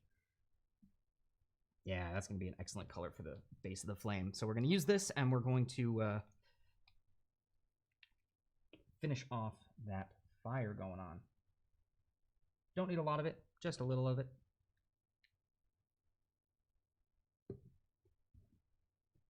Lachlan O'Leary, I was looking at Manic Pixie Travel as she said, Lachlan O'Leary. Manic Pixie Travel, how is work going? Frumpy Space Princess, you plan on knocking her off that throne soon enough. Oh, goodness gracious. All right, good to know. Good to know. We will be keeping an eye out for your coup of Babs. It is workful. You're back in SoCal though, right? You're not traveling around?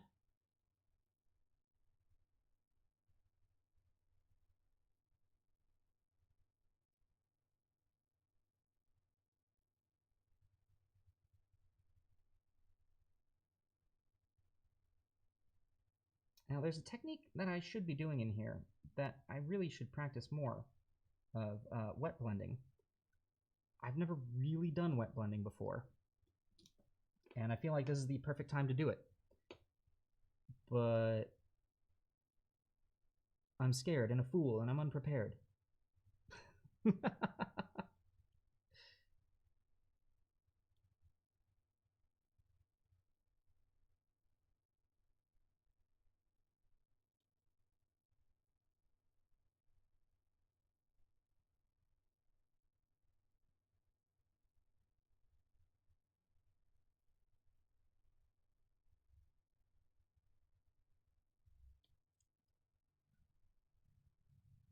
So I'm just gonna take this color and just lightly unevenly brush it into the yellow. The last thing that we want is Doomman119. Welcome to the tavern. Thank you for the follow. Please pull up a chair. It's great to have you.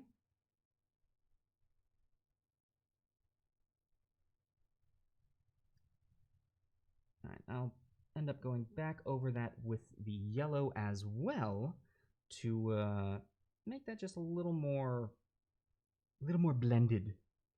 You know, you need to make sure the colors blend properly. Wait, what? Who? Where? Plan on knocking off her throne. Manic Pixie Travel, I'm coming for all y'all this month. We'll be winning. Oh my gosh. Wait, you leave for Croatia? What? When are you heading for Croatia?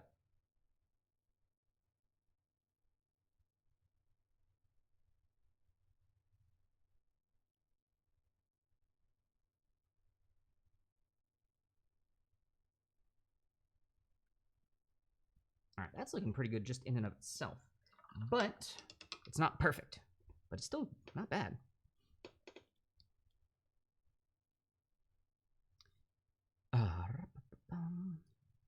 Oysters. I have a love-hate relationship with oysters. I love to hate them. No, I've had some that are amazing, and I've had more often than not others. I'm like, I don't like this. I don't like this one bit.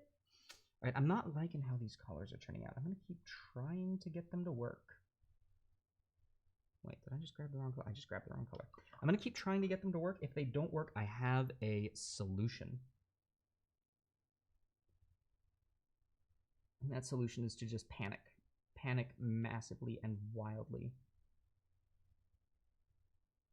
It's a good solution, right? That's how I solve most of my problems. I just look at it and start hyperventilating.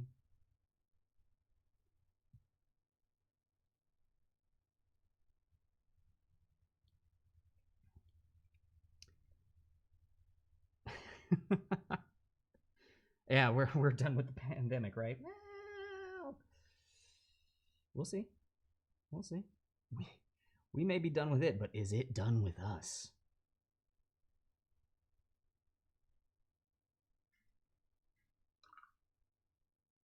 Like, emotionally, yeah, I'm done with it. All right, so now we're going to go back in, and I like what's going on with these straps on the book, where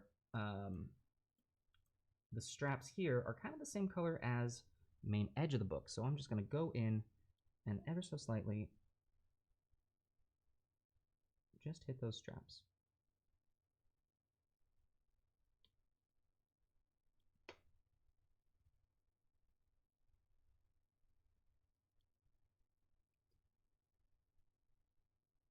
Did I forget my Hitchhiker's Guide? Yeah, I did. I left it with my towel. I am entirely unprepared. I didn't get very far as a Boy Scout.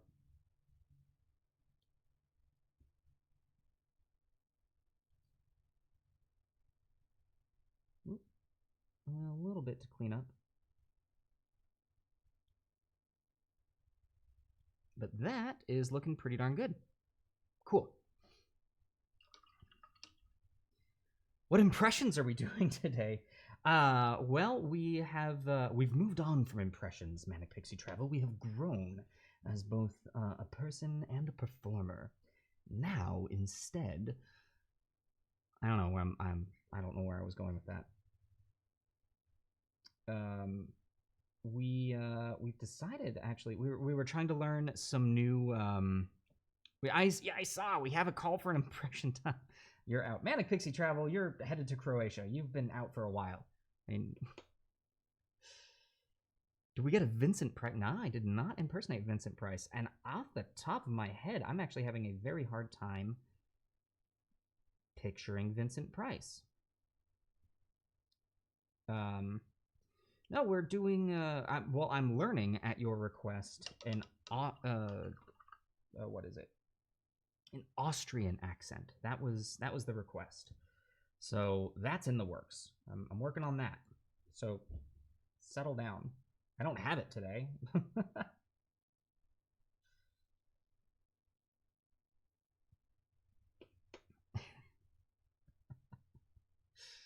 Oh, you guys are out for blood. I never should have done, ever should have done any impersonations for you. You just do it once, and everyone is just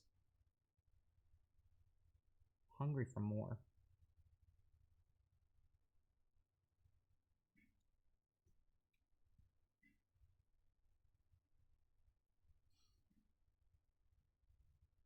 Think the beginning of the Thriller video. Oh, how does that one go? Oh shoot! I in high school I had to do a remix of this song for our dance team, and I used to. What's the first word? I'm having like the midnight hour is close at hand. Creatures crawl in search of blood to terrorize your neighborhood. But how does that start?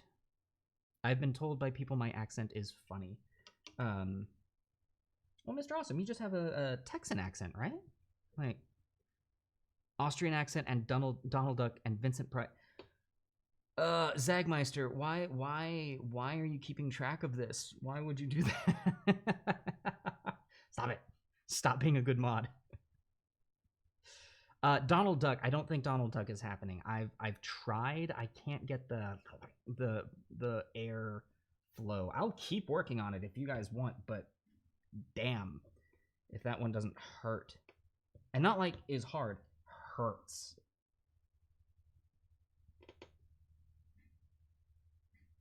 Vincent Price doing the intro for 13 Ghosts of Scooby. 13 Ghosts of Scooby-Doo? Are you gonna hate me if I'm about to ask you what is that?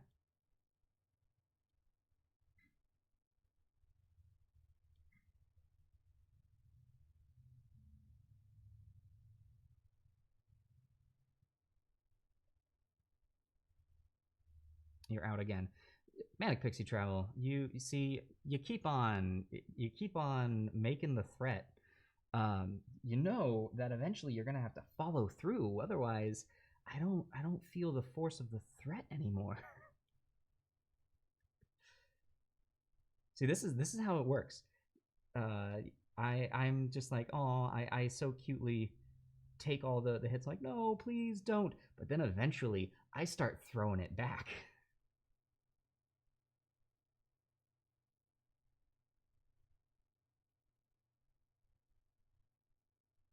I lull you in with that false sense of, I'm just a super nice guy.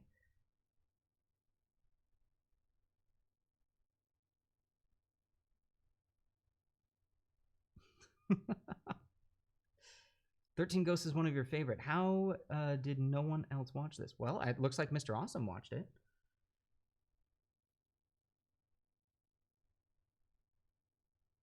Yeah, how old is 13 Ghosts? How old is this one?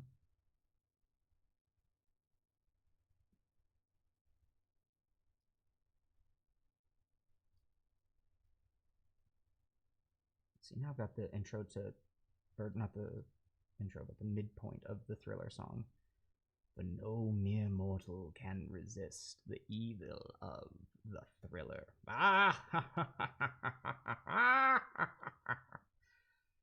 Oh, so good. Oh, right, we've got his headband. I've skipped over his, well, not his headband, his blindfold. This man is straight up blindfolded because he doesn't have to see anything. He just raises skeletons, and they are his eyes. Okay, actually, that would be a really cool take on this if we had a necromancer who was blind and used like things that he summoned to be his eyes. See, this is why we do this. This is why you all show up, so that we can have these conversations and we can come up with really cool concepts for things. All right, we're gonna use Styx Purple because it's a good color, and also I think it's kind of appropriate for this.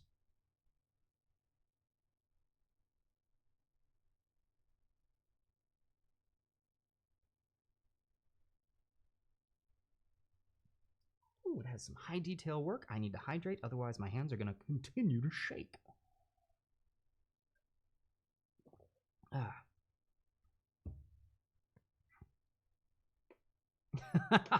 Yep, blind necromancer that summons just a bunch of flying death skulls. And that's what he uses for his vision. Love it. Love it. There's our big bad. There is the boss of the dungeon that has been undead themed the whole time. This is happening. Print it, release it, make millions off of it. Okay, maybe not millions. Maybe like 20 bucks. Okay, let's see. We're gonna come back in with this yellow. A little watered down.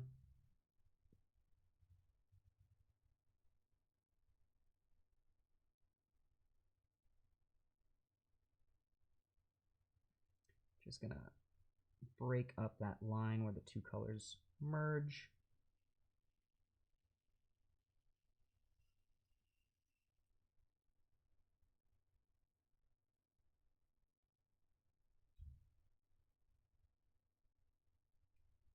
And that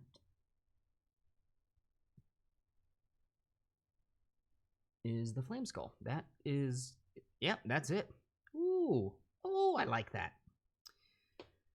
Zagmeister, what did we all do in the brew pub last night? Oh, the brew pub last night was great. We had Ben there as well as Mr. Awesome, and we together designed the next level of the labyrinth for whenever that one day ever happens. I mean, what? We didn't do that. What are you talking about?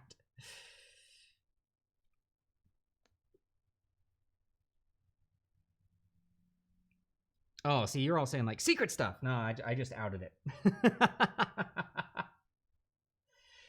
Yeah, they helped me. We did some dungeon design last night. We made a map, and we also we started designing a new monster.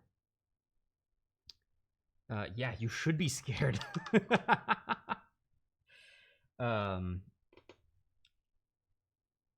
If what color do I need up there? I need the Necromancer's cloak for up there, because I just found a small spot that I have completely missed. Really? Oh, all right. Maybe it just catches the light weird. Yeah, so we're going to continue making... I also made the announcement we are officially going to be doing Brewpub twice a month instead of once a month. So it will be on the first and the third Sunday of the month. And yeah, so we will continue making that monster then. And, you know, that level of the labyrinth, when you guys... when we have the option to unlock another level of the labyrinth for our Friday show, well, you guys will just have to see what's going on. Yeah, so if you guys die repeatedly in the gauntlet, in that labyrinth level, it's not my fault. It's Mr. Awesome and Ben's fault. So, you know, my hands are clean. For all of our new people to the tavern, our Friday night show, The Gauntlet, is a group of rotating cast members for 4 people in Dungeons & Dragons who are on a never-ending quest to defeat every single monster in the official Dungeons & Dragons monster manual. And we're currently on challenge rating 2. They're getting there. They're moving right along. All right, I'm going to go a little more simple on this book. I'm just going to give it a nice oak brown... actually, no, we're going to go... Yep, oak brown. We're going to have a nice leather bound something or other. Anyway, so it's... yeah, it's a game where they just constantly fight. There's no resting, nothing. They finally get to rest when they die. And so death is inevitable in the Gauntlet. It's always going to happen. But when they die, they go back to their most recent place that is called a sanctuary, basically their respawn points. and they get the experience for all of the things that they killed leading up to that point. So, with death comes experience, with experience comes leveling up, and with leveling up comes being able to defeat even more monsters. But every so often, we have a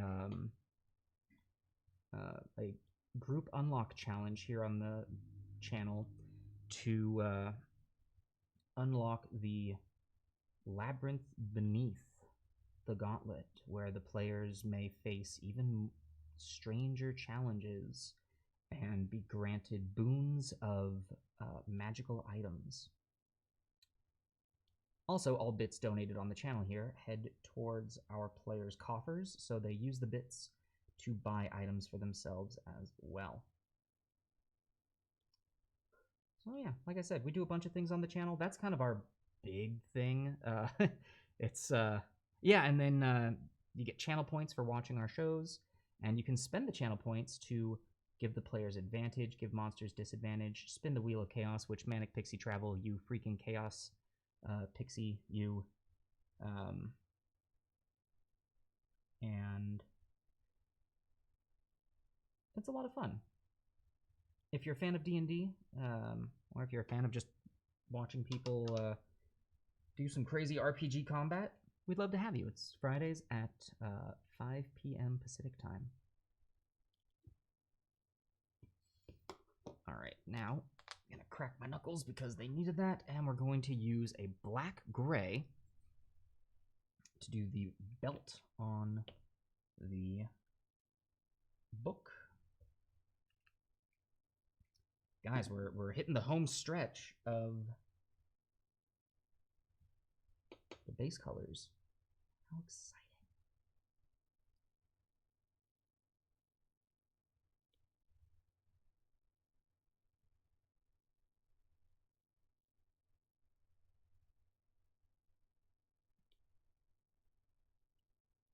Oh, that's some detail work. Oh, that's some detail work.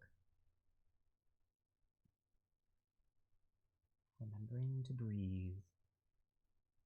Oxygen is important. Oxygen keeps us alive. Spoonkins is in the chat. Hello, Spoonkins. How's it going? Thank you for all the shrubs. Thank you, everyone, for all the shrubs. All the shrubs.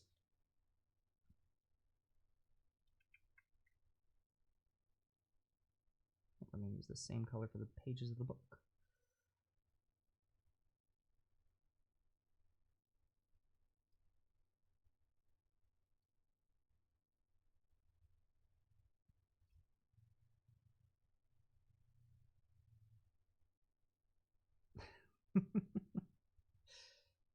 I am really happy with how that shrub turned out.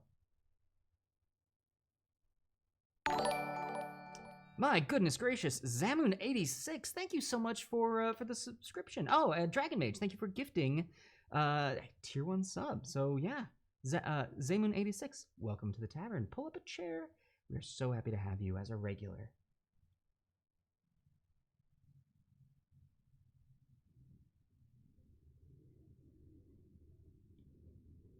We're sure that you have plenty of stories to share with us. Ooh, it's smoky in Colorado. Yeah, how are the fires doing?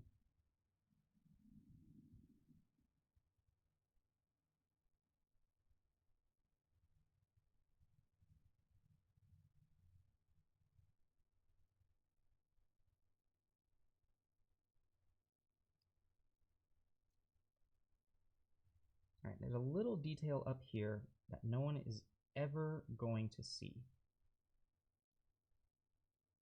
And so I'm going to paint it. But what I mean by that is I'm going to paint it... oh, what is that? What is that one?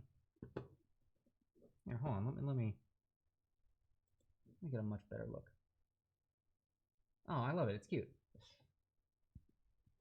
Yeah, if you gift... I guess if you ever gift subscriptions or something, emotes show up. Camera Peak one is getting more contained, but it's still below 60%. Oh, man, I'm not sure about the Boulder one.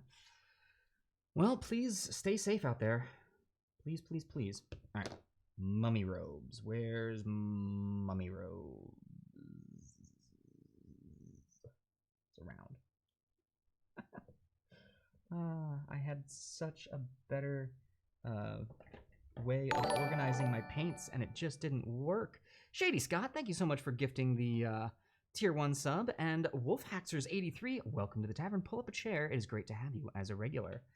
Not sure why that didn't give you a thing. RJ, is it 5 emotes? Gift shared rewards to 5 others in chat. Oh, I guess. Ah, yeah, there you go. Gift shared 5 emotes to the group as well. Oh, look at that.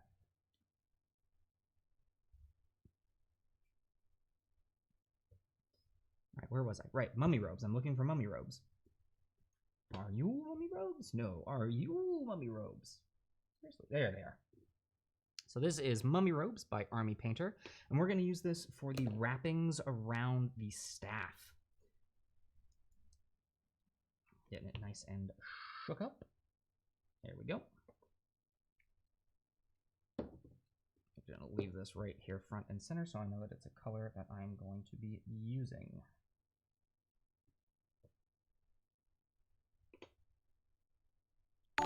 And here we go. Mr. Awesome, gifting a tier 1 sub to the group. Thank you so much. Tookie246, welcome to the tavern. Pull up a chair. It's great to have you as a regular.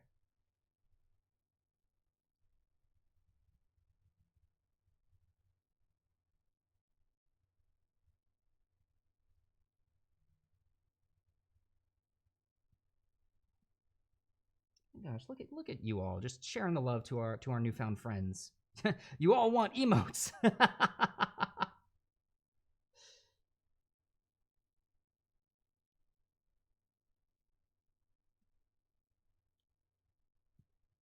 Hey, I will not complain if you all want emotes and you're thinking the best way to get them is by gifting subs to our channel. Yes, please. But in all seriousness, to everyone, thank you all so very much for gifting the subs, for subscribing, heck, even just for following. Thank you all. We love having you here. We hope that you are enjoying your time.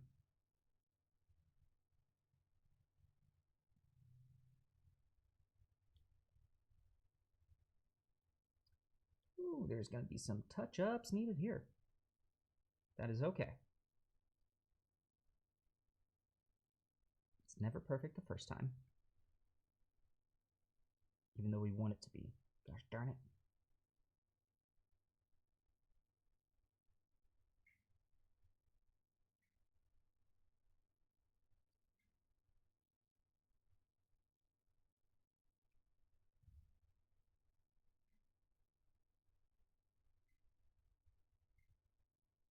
All right, that's getting a little sloppy over there.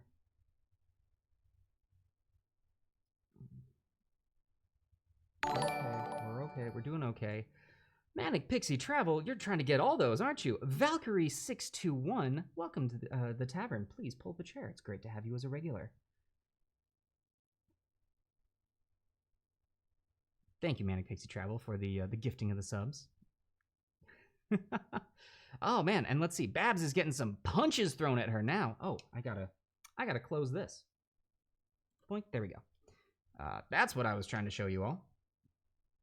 Not all that other stuff. Pay no attention to the man behind the curtain. Guys are just getting all the fun, cool emotes. Got a glow. Oh, that one. I like that one. That one looks cool.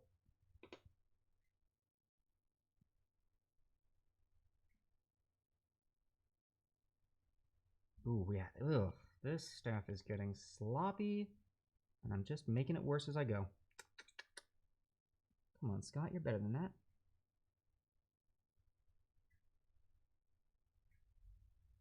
I need some water. That's ooh. That's what happens when you you paint for well, painting for 2 hours on end isn't actually that long. I don't know what I was trying to say with that. Don't mind me. I'm just complaining. There we are. There we are. Alright, so I'm going to let this monstrosity of a paint job here dry.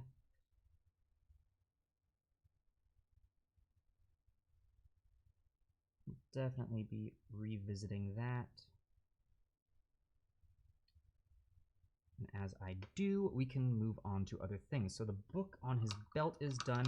Ah, we got the scroll pouch on his side. So let's go ahead and use the same color that we have been using for all of our paper to hit up this scroll.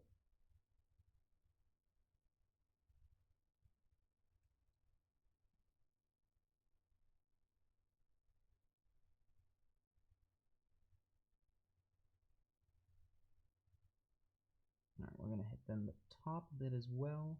So it looks as though the scroll like has something wrapped around the edge.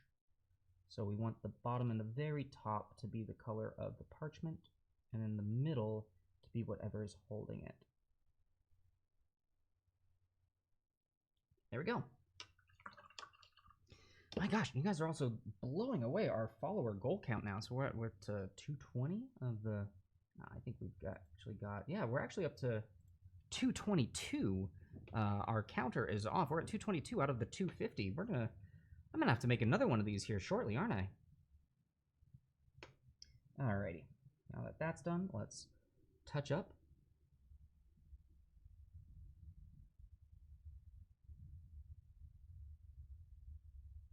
All right, there's that. Cool. What color do I want to use for the edge of his scroll holder? What color did you have, Rezkin? Oh, I see. Oh, okay. Yeah, I can do that. So actually, the center part here is also parchment.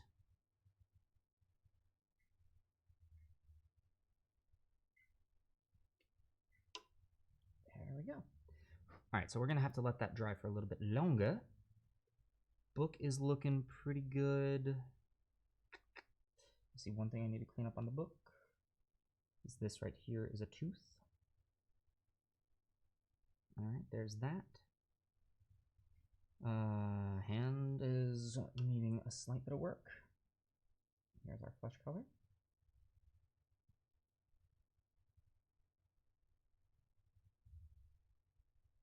All right, there's that.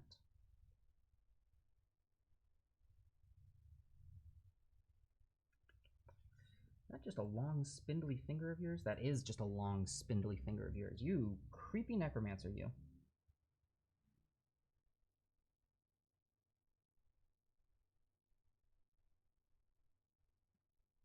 There we go. Oh my gosh, I missed a lot. Yep.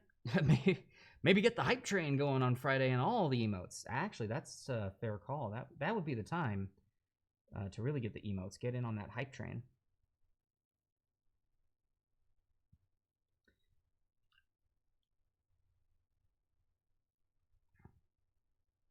Okay. Then I think we're going to do a lighter gray around the cuffs. I've been leaving it open as is, and I kind of just like it like that. That's Army Painter's Uniform Gray, which I used as the spray primer to get this guy started. So I'm going to go ahead and here we go. So that's this here. Looking awesome, popping in and out, making tacos. Ooh, tacos! Darn it, now I'm hungry. I mean, I'm always hungry for tacos. Thank you, Rezkin. I'm happy to hear that you are pleased with it. I'm not sure if we are actually going to be able to finish this guy in one sitting. I will endeavor to do so, however.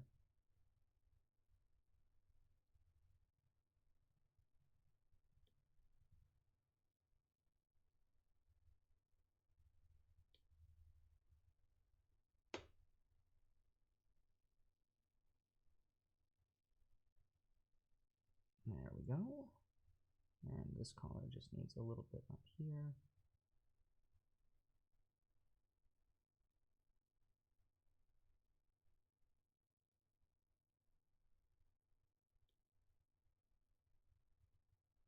You know, no, I should. I promised you guys we'd get this guy done in one go.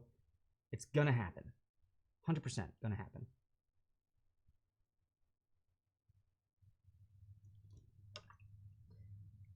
Let's clean up that staff.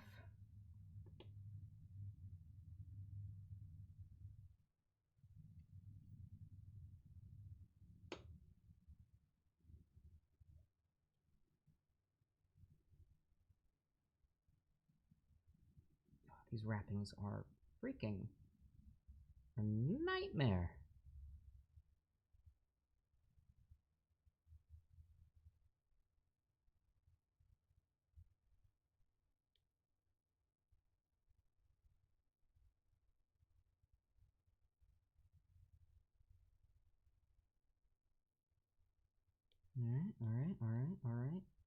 All right, okay, okay. All right, okay. There we go. Ah, boy, there we go. I'm finally able to see them. Yeah, seriously, did you make enough for the entire class? I really want tacos now.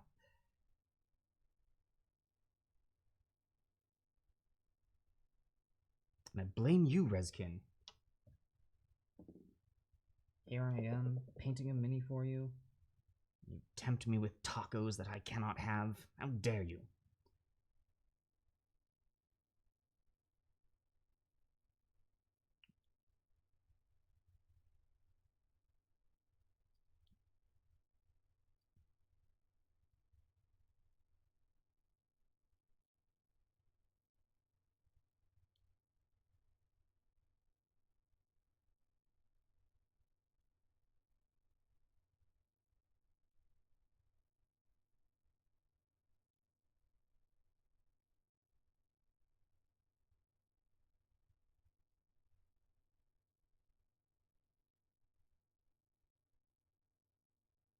Honestly, the reason I'm having such a hard time with these wrappings is, to some degree, I can't even see where they start and where they end.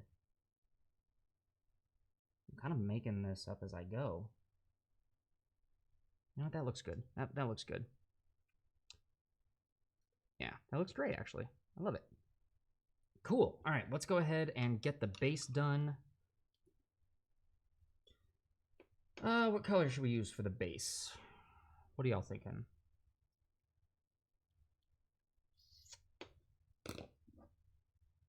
Any thoughts? Any suggestions? Looks like very much grays. I'm not gonna do Darkstone. We're not gonna do Darkstone. Try London Gray. I think London Gray for highlights. Well, make the base purple. No. If this were any other mini, if this wasn't for a, if this wasn't a giveaway, yeah, sure, why not? But no. Now let's use London Gray. Let's see how this goes out. It'll bring out his creepy hands. That may be true. That may be true.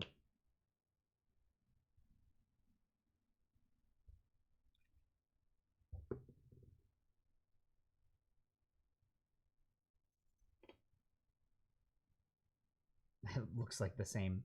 Looks like the same color that I was using to start.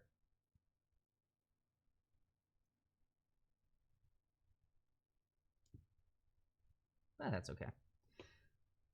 Frumpy Space Princess, gravestone colors with moss in the cracks. Oh, dang, look at you going all creative on it. All right.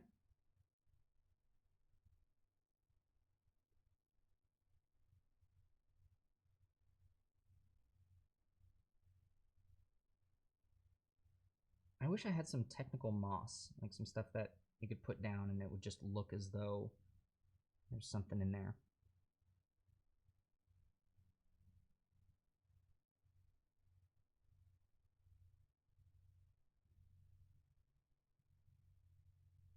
Frumpy Space Princess coming in with the clutch ideas there.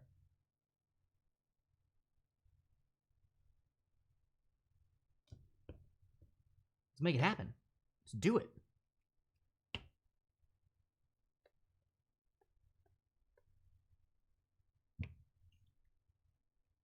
Alrighty.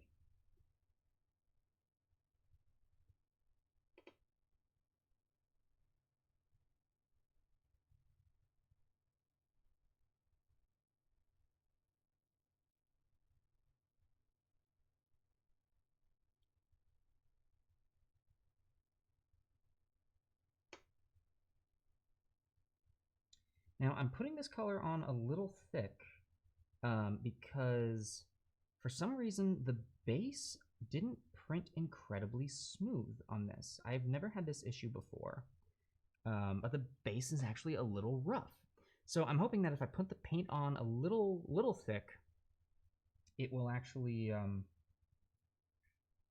clean up some of those lines as it dries. There we go. Let's see how that goes.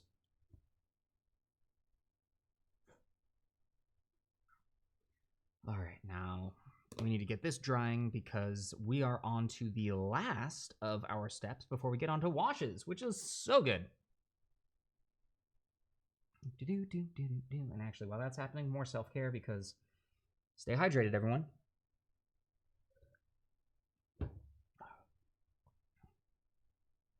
There we go. All right. No, that's going to take a while. That is going to take a while to dry. So while that's drying, I can go ahead and start washing some of the upper sections. Now, we're not going to go full just straight Nuln Oil. For the most part, I'm going to go full straight Nuln Oil. But for some of these things, I got to do other techniques. So let's actually do those first. For the skulls and the bones on him, we're actually going to use a... Oh, shoot, hold on. My washes are... Where are my washes? All of my washes have disappeared. Hold on, I'm gonna go grab my washes. Ah, there they are. I knew they weren't far.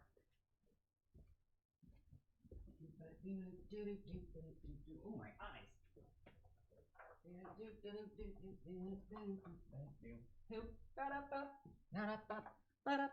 See, there we go. I told you I wasn't going far. What, we had a robot? Stay hydrated bot didn't get shut down. What? All right, so we are going to use, for those, we've got a very nice flesh wash. Actually, no, for the bones, I forgot. We're going to use Seraphim Sepia by Citadel. This is an excellent, excellent wash to turn bones into something just a little more. It was a bot that would track your water consumption for the whole day. Dang. Why did that get shut down? That seems like such an important thing. I tried being proactive. I've got a an app on my phone that I use to help track. Well, not an app, but I've got a setting on my phone. That's a watch, Scott. That is. I've got a setting on my watch that I use to track my hydration, but you know, a bot would just be so much better.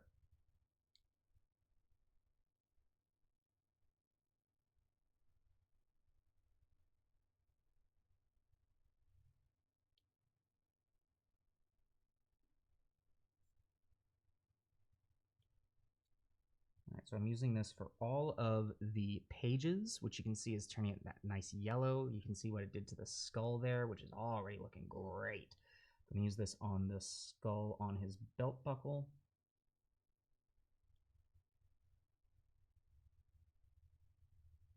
A lot of streamers used to use it years ago. Oh, it didn't get shut down. Wait.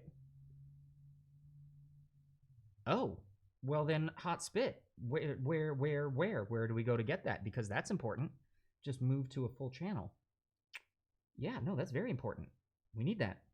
Is there a link? Can you post a link? You're allowed to post links. You're a mod.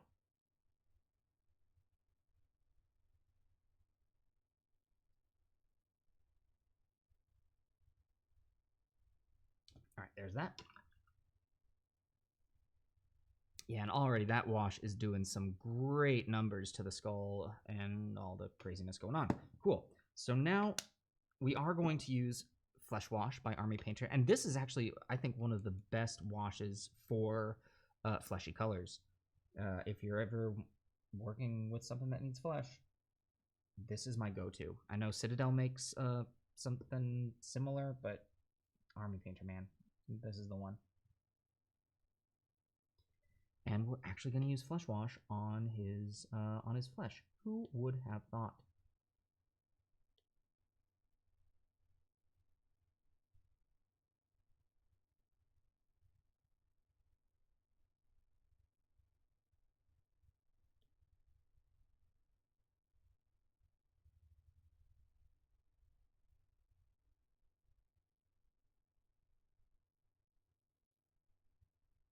And his face, or lack of face.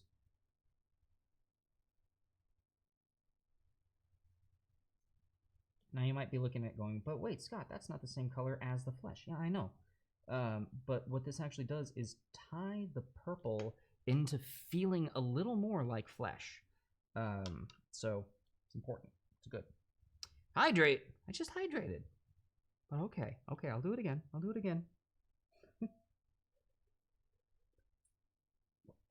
There we go. All right. Okay. Now I think it's time to move on. I'm going to use Seraphim Sepia on the flames as well. I think that's going to be nice.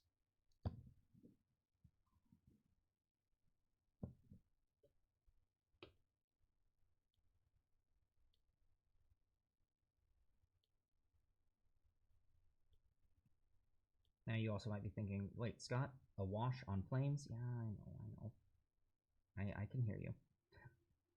Don't worry, I'm going to go back on. Or back over it. I probably could get away not doing washes on this. I wanted to.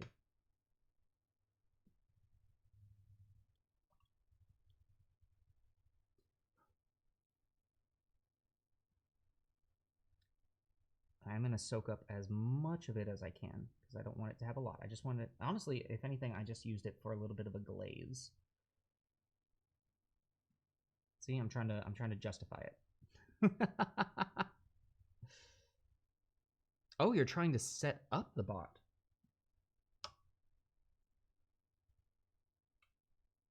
Hmm.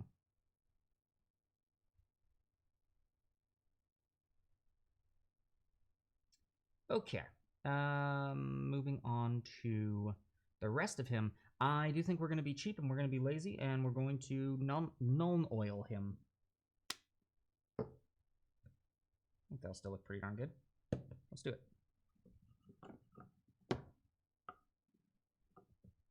Nope, that is Athonian Camo Shade. Where is my Nuln Oil? There's my Nuln Oil. All the drinking emotes. Oh, I like that. That's a Hearthstone mug, right?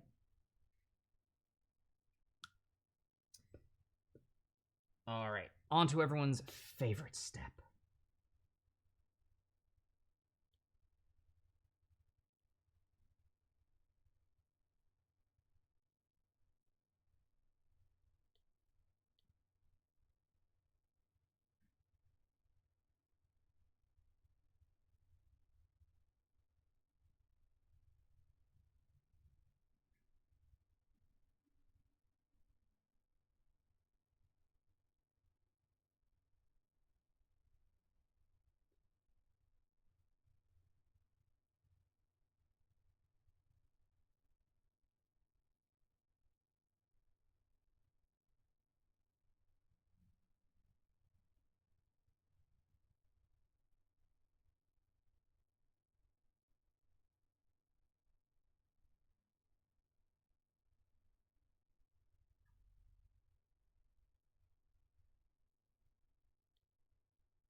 Chat, you will have to forgive me. I'm deadly focused on this step.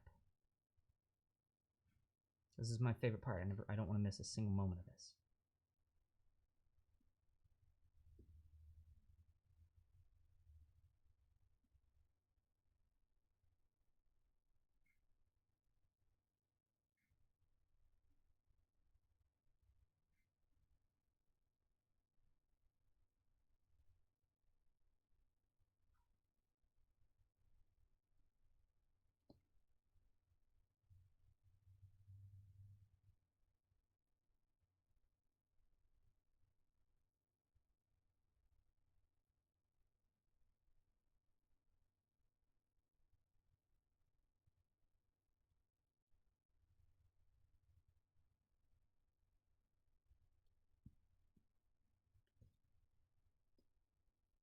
There we go.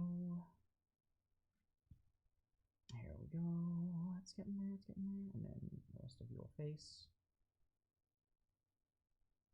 And the staff.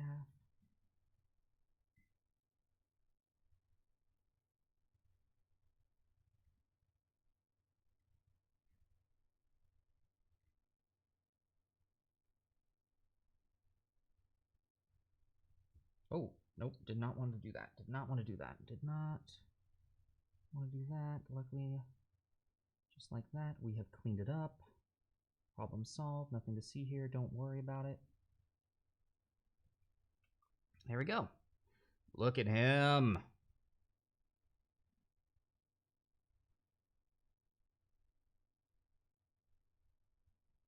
Yeah, I'd say it's coming along rather nicely.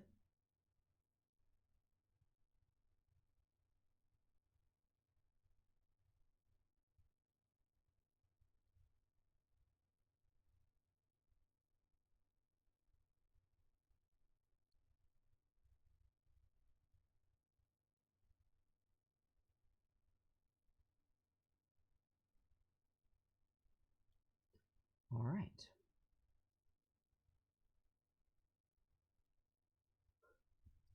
Clean that area up from around his hand.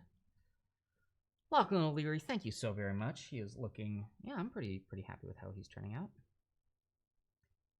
Yeah, so while I'm doing this, if you are new to our channel, if you're enjoying this, and if you would like a chance at winning one of these yourselves, this is, I'm painting this for one of our followers. Once we hit 250 followers, I'll be picking another of our followers in a drawing to design their own Heroforge mini, and we will buy the design, I will print it myself, I will paint it, and then I will mail it to you. So yeah, if you're looking for an incentive to follow, there you go. Looking stunning, darling. Oh, thank you so much. Rather pleased with it myself. It is, you know, it's something, all right. Okay. So this is gonna have to be drying for a little while now. And while it dries, I don't know what we'll do. Because next up we've got highlights to do. And actually, is the base dry? Base might be dry enough. Okay, well, now that the base is dry enough, and while I'm waiting for the rest of those washes to dry, what I'm going to do is actually pop back onto his boots, do some of the work there. Oh, come on. That's the thing about these pots. They're great, and they're horrible. I don't like them for paint, but I love them for washes. There we go. Okay, so back onto his boots. Let's get a little bit of brown going on here. Just a hint of it to show that there's actually detail being put into it.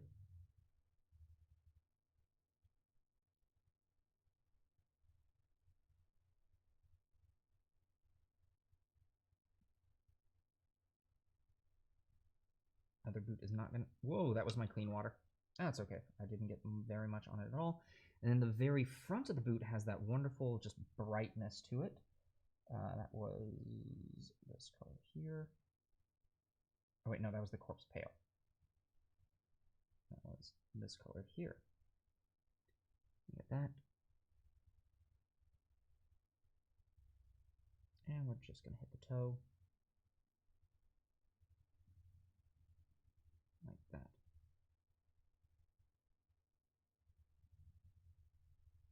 And there we go. And let's grab this one as well, because that's a detail that we'll be able to see quite nicely.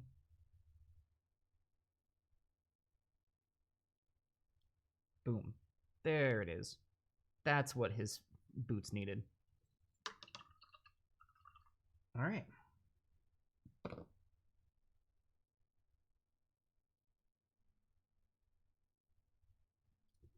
Let's go ahead and get this drying. I always love the wash stage. So great. Whew, yeah. So, while we're waiting for this to dry, hi, how are you? How's everyone doing today? Hope that your Monday is going well. This is pretty much what I'm doing on my Monday. Although tonight we're gonna have a game night with some friends, a socially distanced game night with some friends. We'll be playing something via the internet.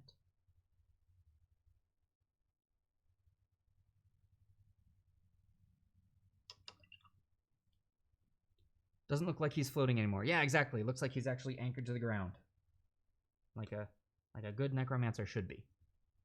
Wait.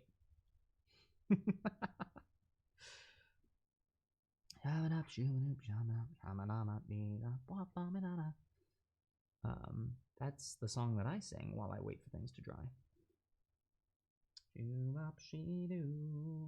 What's that? That's Jungle Rock from Tarzan? Is that what that is? Or did I just make that up?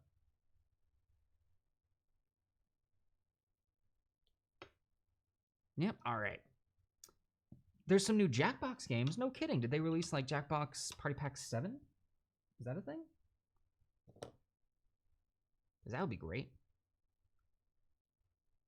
We do. Woo! Yep, exactly. Shake it, shake it. Alright. Should be dry enough. Cool. So now with that, we're going to go ahead and do his base as well. Just so that the rest of him is all tied together, we're going to continue with the Gnome Oil. Stop closing. I actually am using you. There we go.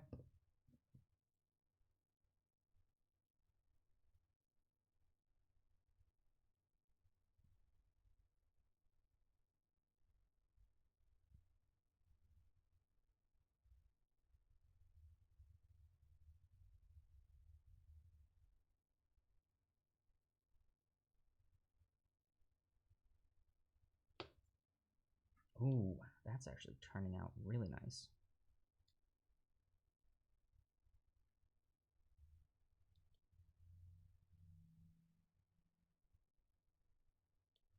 Look at that. Look at all that detail that just showed up on that base. Looks great. Newer version of Quiplash and a game you can't remember right now. Quiplash. That's like their bread and butter. Like everyone is a fan of Quiplash.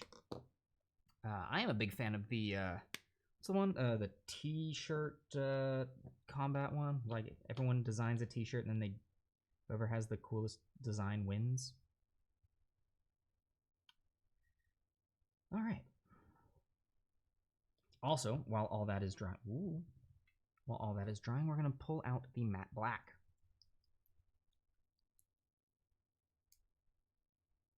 Is Jackbox what we played on your birthday? Yes, Spoonkins. Jackbox is what we played on your birthday. There's like a few different party packs that they have, and each party pack comes with about 4 games, give or take. You just watched someone stream it, so you don't know if it's a whole new thing. Sorry for the new Quiplash, but the new Quiplash is good, and so was the new game. Awesome, awesome. Yeah, I forget which ones we played on your birthday.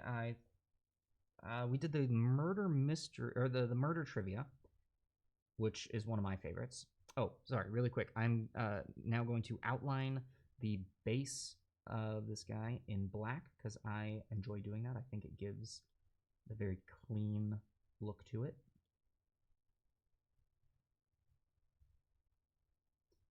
Typically, this is one of the last things that I do, but I figured this is something I could be doing right now while the washes are drying. I don't like to just sit and do nothing.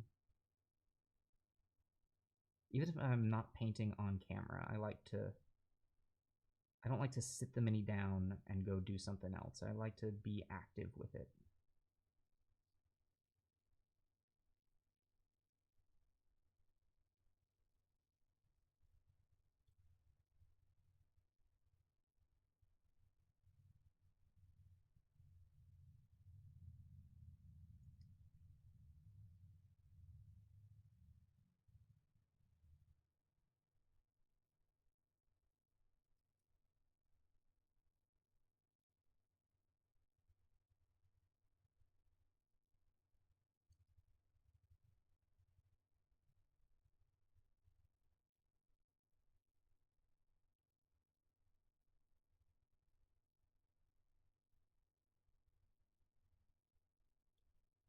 Yeah, look how just neat of a look that gives it. So clean. Is it too late to change the color scheme? No, it's not. It is not too late to change the color scheme. It won't happen on this stream if you change the color scheme, but... all right, cool.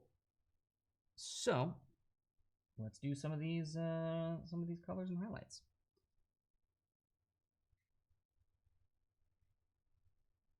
So to keep this skull as a magical effect, it's really not going to have any washes on it.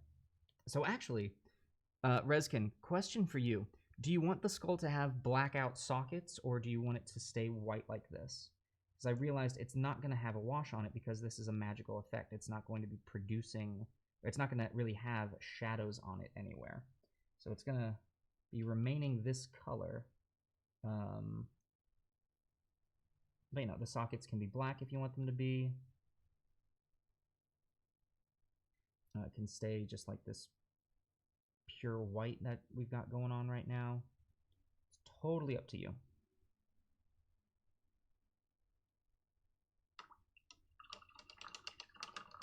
Or it's up to me. Okay.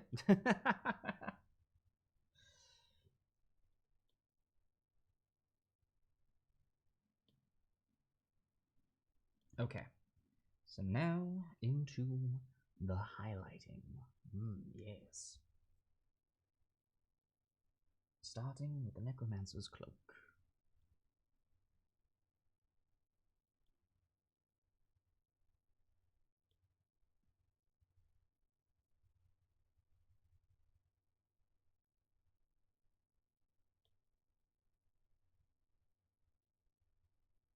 It's the long, arduous process of layer highlighting. It is absolutely worth it in the long run. However, it takes a lot of freaking time.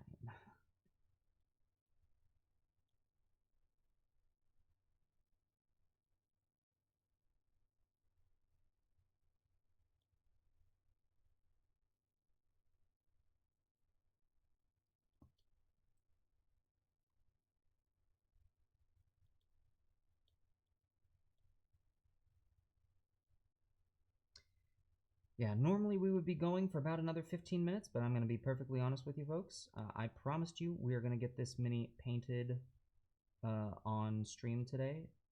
100% done.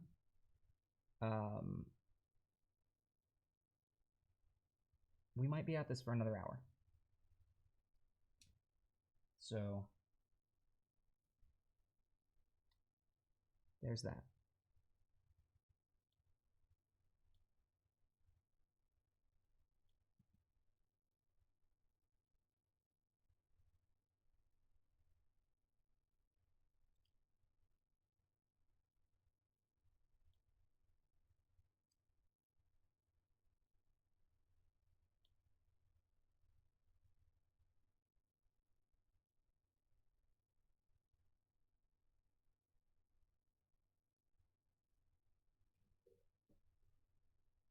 Gotta trust the artist. All right. Honestly, I kind of want to leave it white. I think that the natural shadows that it's going to create are going to look much better than painting in highlights. So I'm gonna leave it white. Personally, I think it's gonna look better.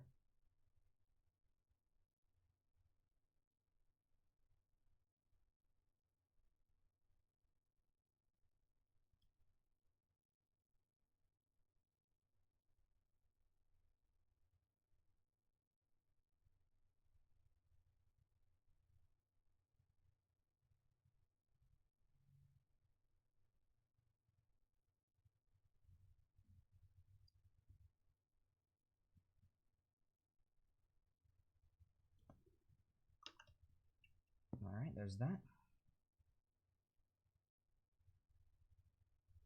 Now I'm going to add in a little bit of a lighter gray. Well, I'm going to add in a much lighter gray, but I'm going to be adding it in small increments.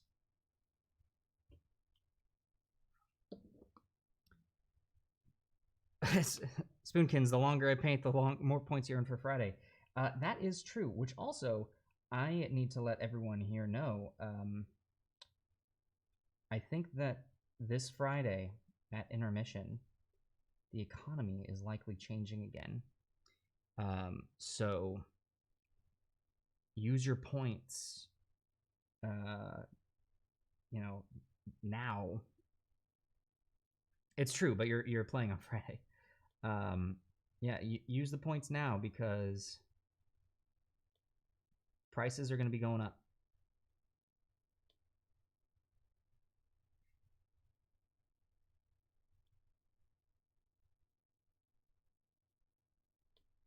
Well, don't use them now. They'll be going up at intermission on Friday.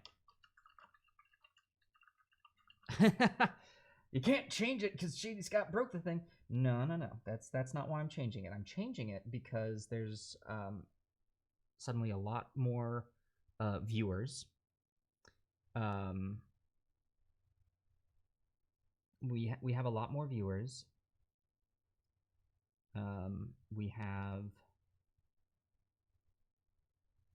We're gonna have more shows where people are able to earn the points.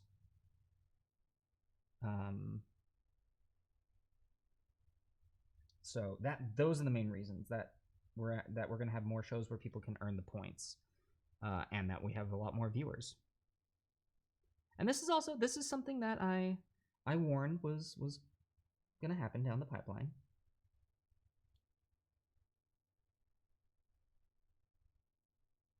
Although I will say I have also considered just telling the players, listen, you can't spend points at all.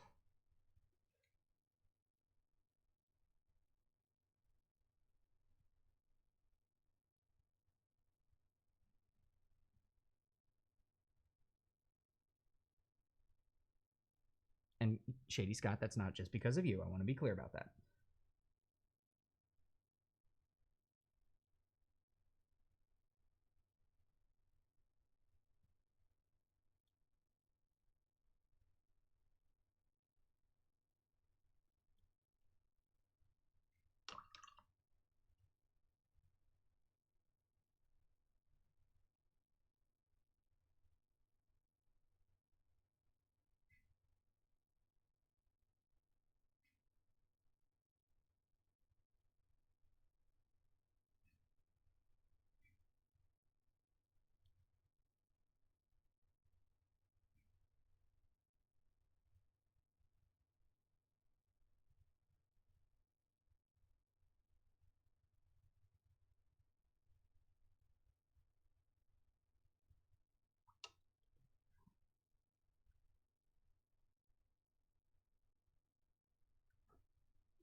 All you were doing was topping off adrenaline surges. Well, that's actually one of the things that I need to change. I think adrenaline surges are way too cheap right now. The players have gotten used to always having them, and that can't be the case. They have to actually think, shoot, should I use this right now? Is now a good time?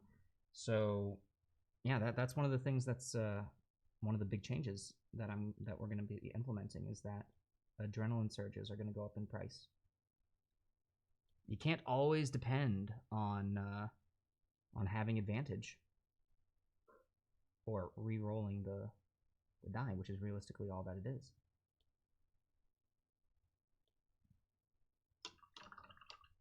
I know, channel point economy. Who knew that when I started this channel, I was gonna have to learn how to control an economy? Not me.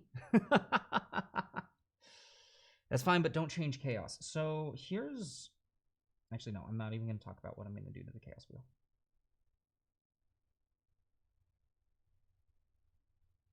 Just going to smile smugly.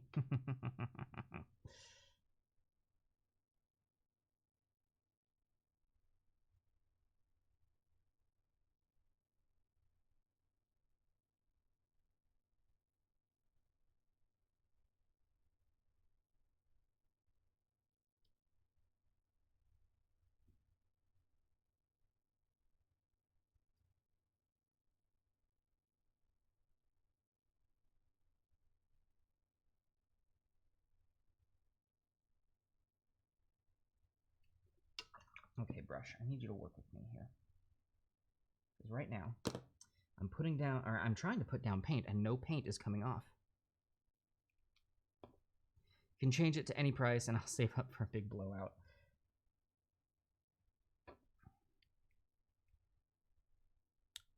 Does that give the GM the advantage, though? What do you mean? Do I get advantage from what? The Chaos Wheel? Technically, the Chaos Wheel is ever so slightly in the advantage of the players. The chances of getting a positive benefit from the Chaos Wheel is more for the players. And yeah, there's also been the whole gotta be saving up for the Labyrinth when that happens again. You know, on that magical day that the Labyrinth opens back up, presents its doors for everyone to go, well, shoot, we gotta do this now.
I don't like what's done with that one on the back.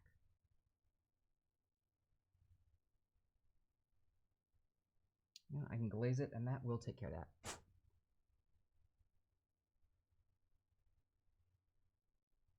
Okay. So that's a good chunk of highlighting done. I think we're going to move up to a very bright highlight on the cloak. Yeah, this will be a good step.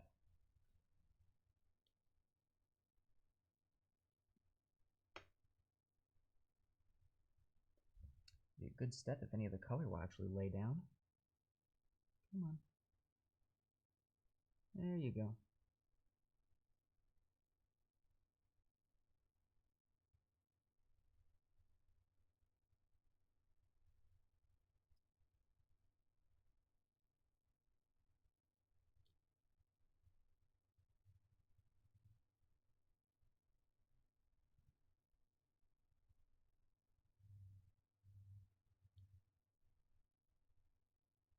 There it is. Excellent. Oh my gosh, what did I miss? I have trouble enough killing the players in the first place. I think some balance will do well. Oh yeah, no, if the adrenaline surge prices are going up, that will be more for my advantage.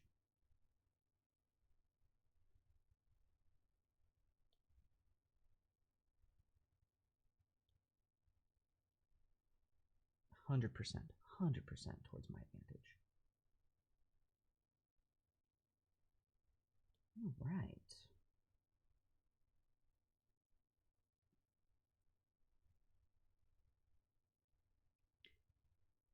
I think that is the highlighting on his cloak. There's a couple of quick highlights that I need to do on the very tip of up here.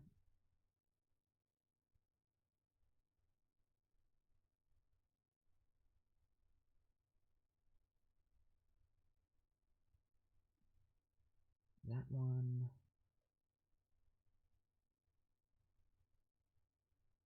A little bit right here.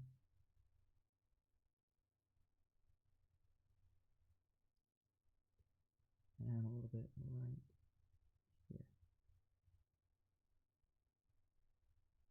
There we go. Alright, so that is his cloak highlighted. Let's now go back to his front robe here. Alright, and for this, my paints have dried out a little bit, so I need to do a refresher on them. We used skeleton bone for the front cloak thing on him. Oh, did I just mix those colors up? That was a pale yellow. Yeah, that was pale flesh.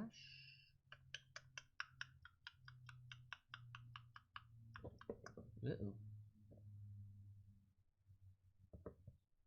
Pretty sure this was the corpse. Well, I might be about to do my first layer of highlighting by accident. Yeah, that's not the same color. I can see that immediately. I believe that was this color. No, it wasn't that color. Where did... Was it just pale flesh?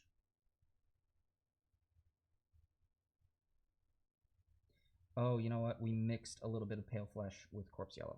Or, yeah, that's what... Or skeleton bone, that's what we did. See, this is why I don't typically mix colors. Because I lose my mind.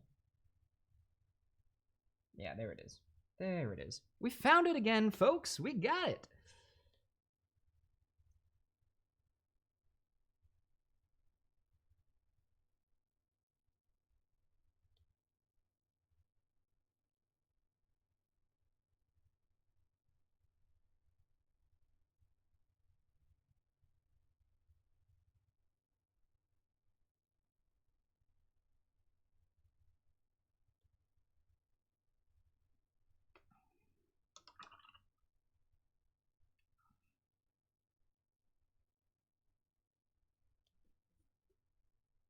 Alright, so then we're gonna go back in with this color here.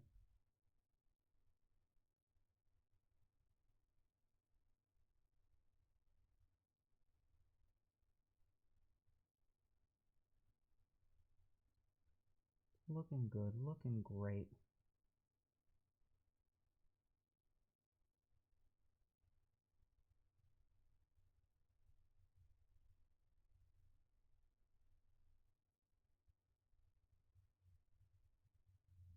Excellent. And then let's use just a little bit of the straight dragon red to then highlight that, shall we?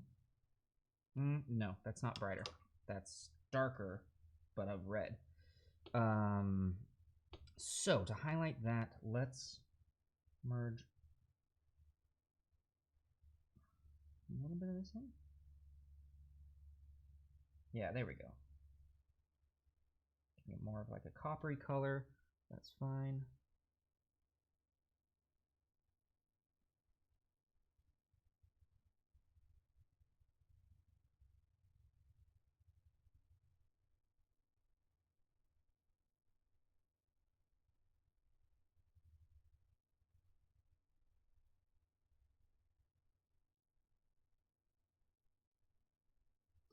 All right. And that is his front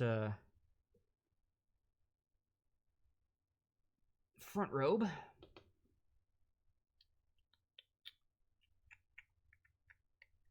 All right, next up, we're gonna do the skull on the top, which was straight up this color.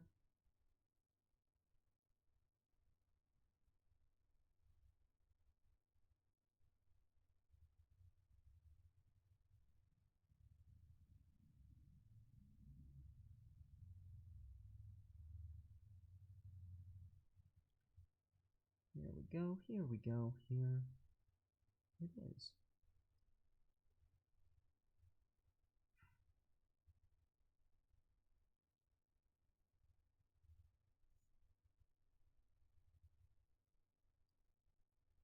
Nice. And I think, oh no, we got the book to do on the back. Let's see here, we used this.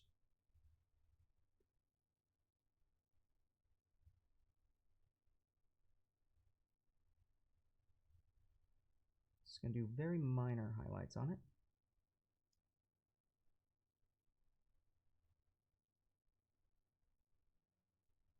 In fact, almost a dry brushing, even. Yeah, that looks good. Okay, on to details.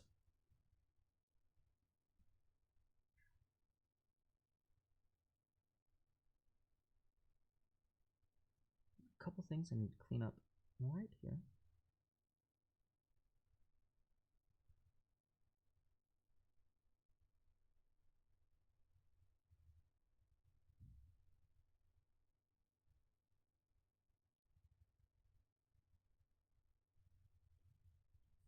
There's that.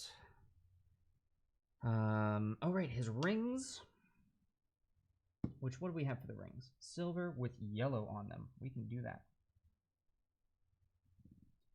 Get the gray that I use for the base of my silvers, which I had right here. I feel like that's been this whole show. I've got that right here. There we go, guys. Final stretch. Like I'm talking maybe 15 minutes. Ooh.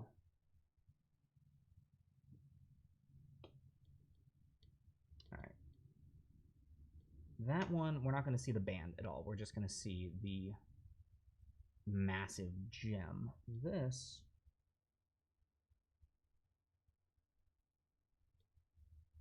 the band.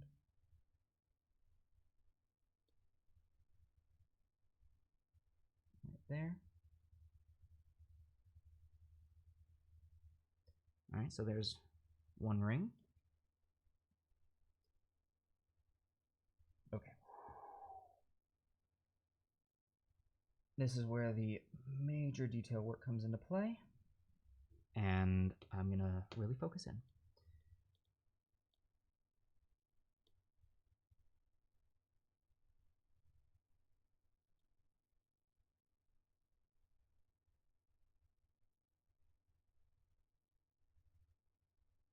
All right, there's one side of that ring.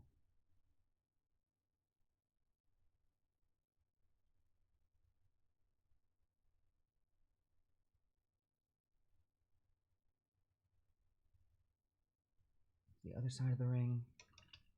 Now let's do the stones themselves. Looks like this stone is more orangey, and this one is bright yellow. Luckily, we've got a canary yellow right here that we can use.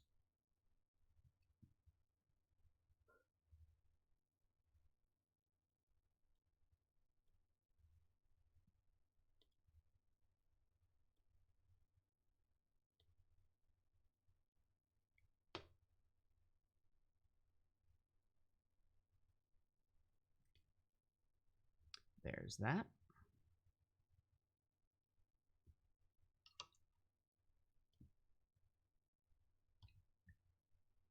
Let's try and get a little bit of silver around the edge of it.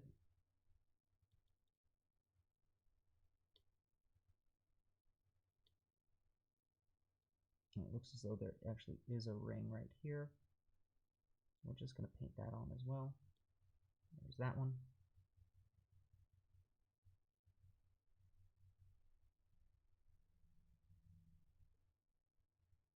And there's the silver band around it. Oh, got a little on his hand. I can clean this up right now if I'm quick.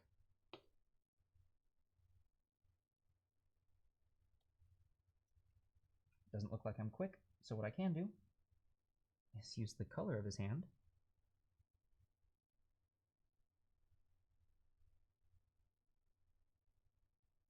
and just cover it up.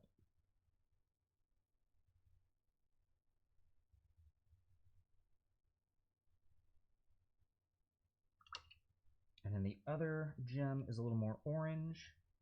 We're not going to use the same orange as the fire. I think that'll be kind of silly. So we're going to use Phoenix Flame. Yeah, that's a nice contrasting color. Compliance Investigator, hello. Emmy, what? Is Emmy the odd in the chat? Emmy the odd, hello. How are you? Hope that you are doing well. Oh, thank you, Emmy. Thank you very much.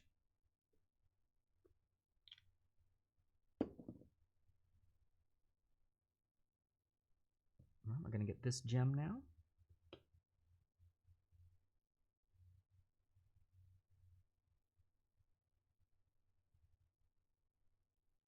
Oh, I forgot about this color. This color I should really fix. It has a lot of gunk in it, which means that it doesn't want to stick ever. Ooh.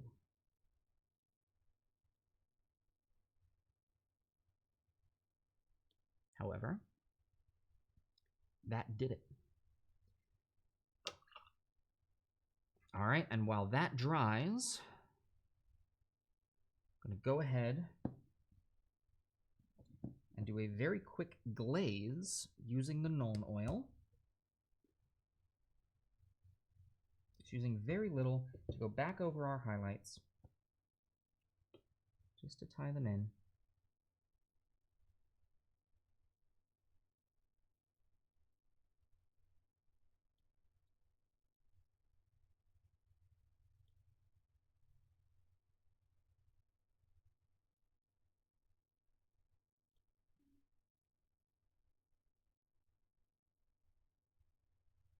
Using very little of the Nuln oil and just going over everything that I highlighted.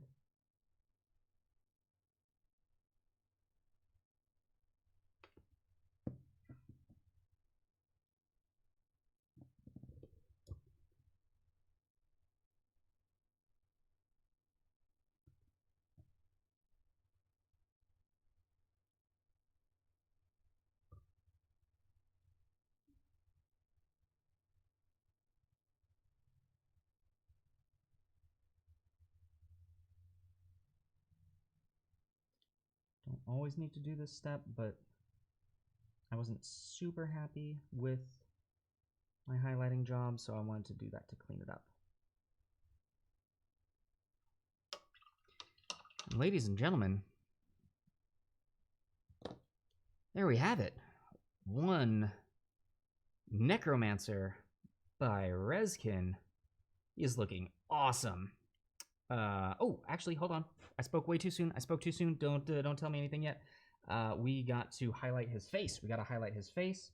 You can do this super quick. Watch me.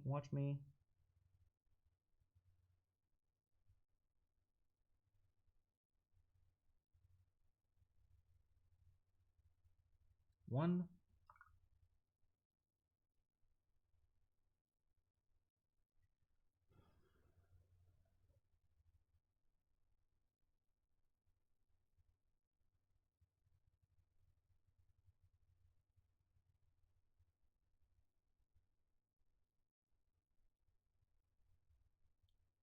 Two.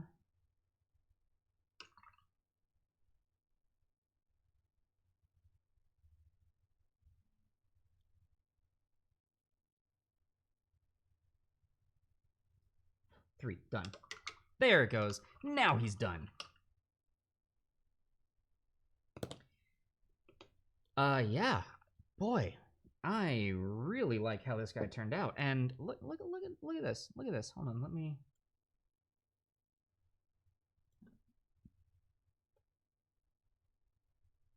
Yeah, I'd say he turned out pretty good. There we go. Sarah the normal here checking. Emmy, you kill me. You kill me. All right, hold on. Let me, what was I? Is that's the one? Yeah, that's what I'm going to hide. Okay. Yeah, that is it. That is, what am I even doing right now? I don't even know. So this is Rezkin's Heroforge, and I think it turned out great.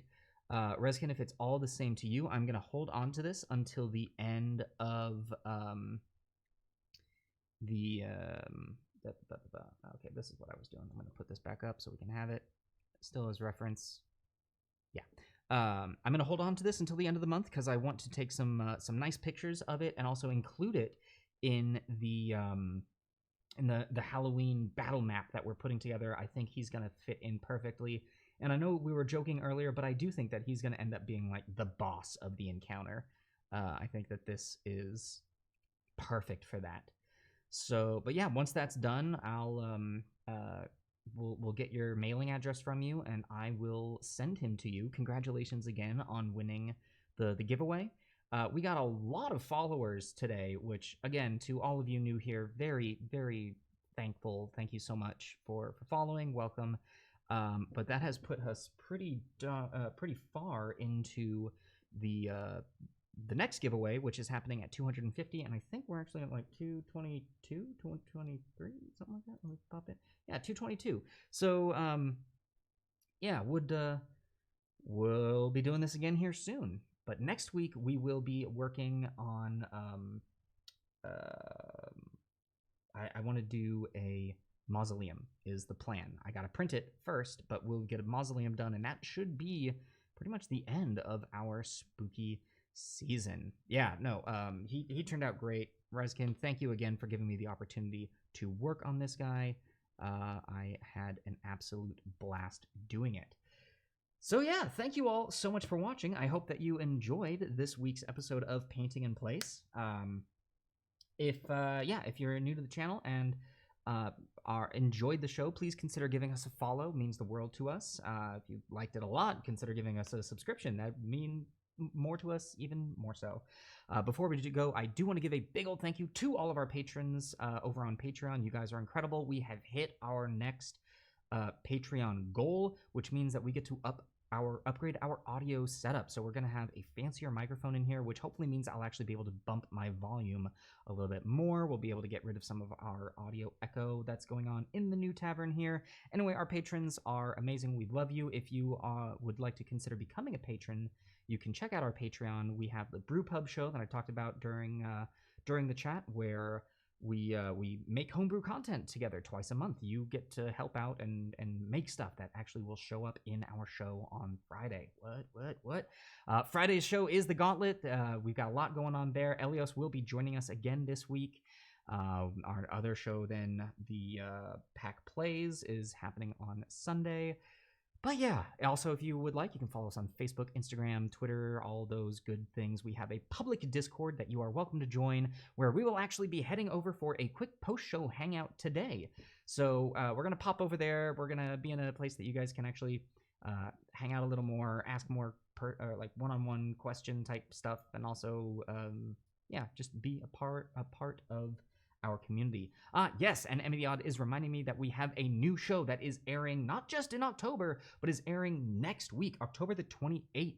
We have a roleplay, story-driven show that will be run by myself, GMing, starring Emmy the Odd, starring Brittany Cox will be joining us again. She is a fantastic voice actor friend of the tavern here, and also... Oh, shoot, who's the... and then also James, our good friend James, and there may be more people showing up that sometimes, you never know. But yes, it is off of the World of Darkness style game engine. Would love to... Sarah the Normal to you! I know who you are. But yeah, so we'd love to have you. It will be airing Wednesday the 28th at 6 p.m. Pacific time. Once again, thank you all so much, and until next time, I will see you at the next Painting in Place. Bye, all.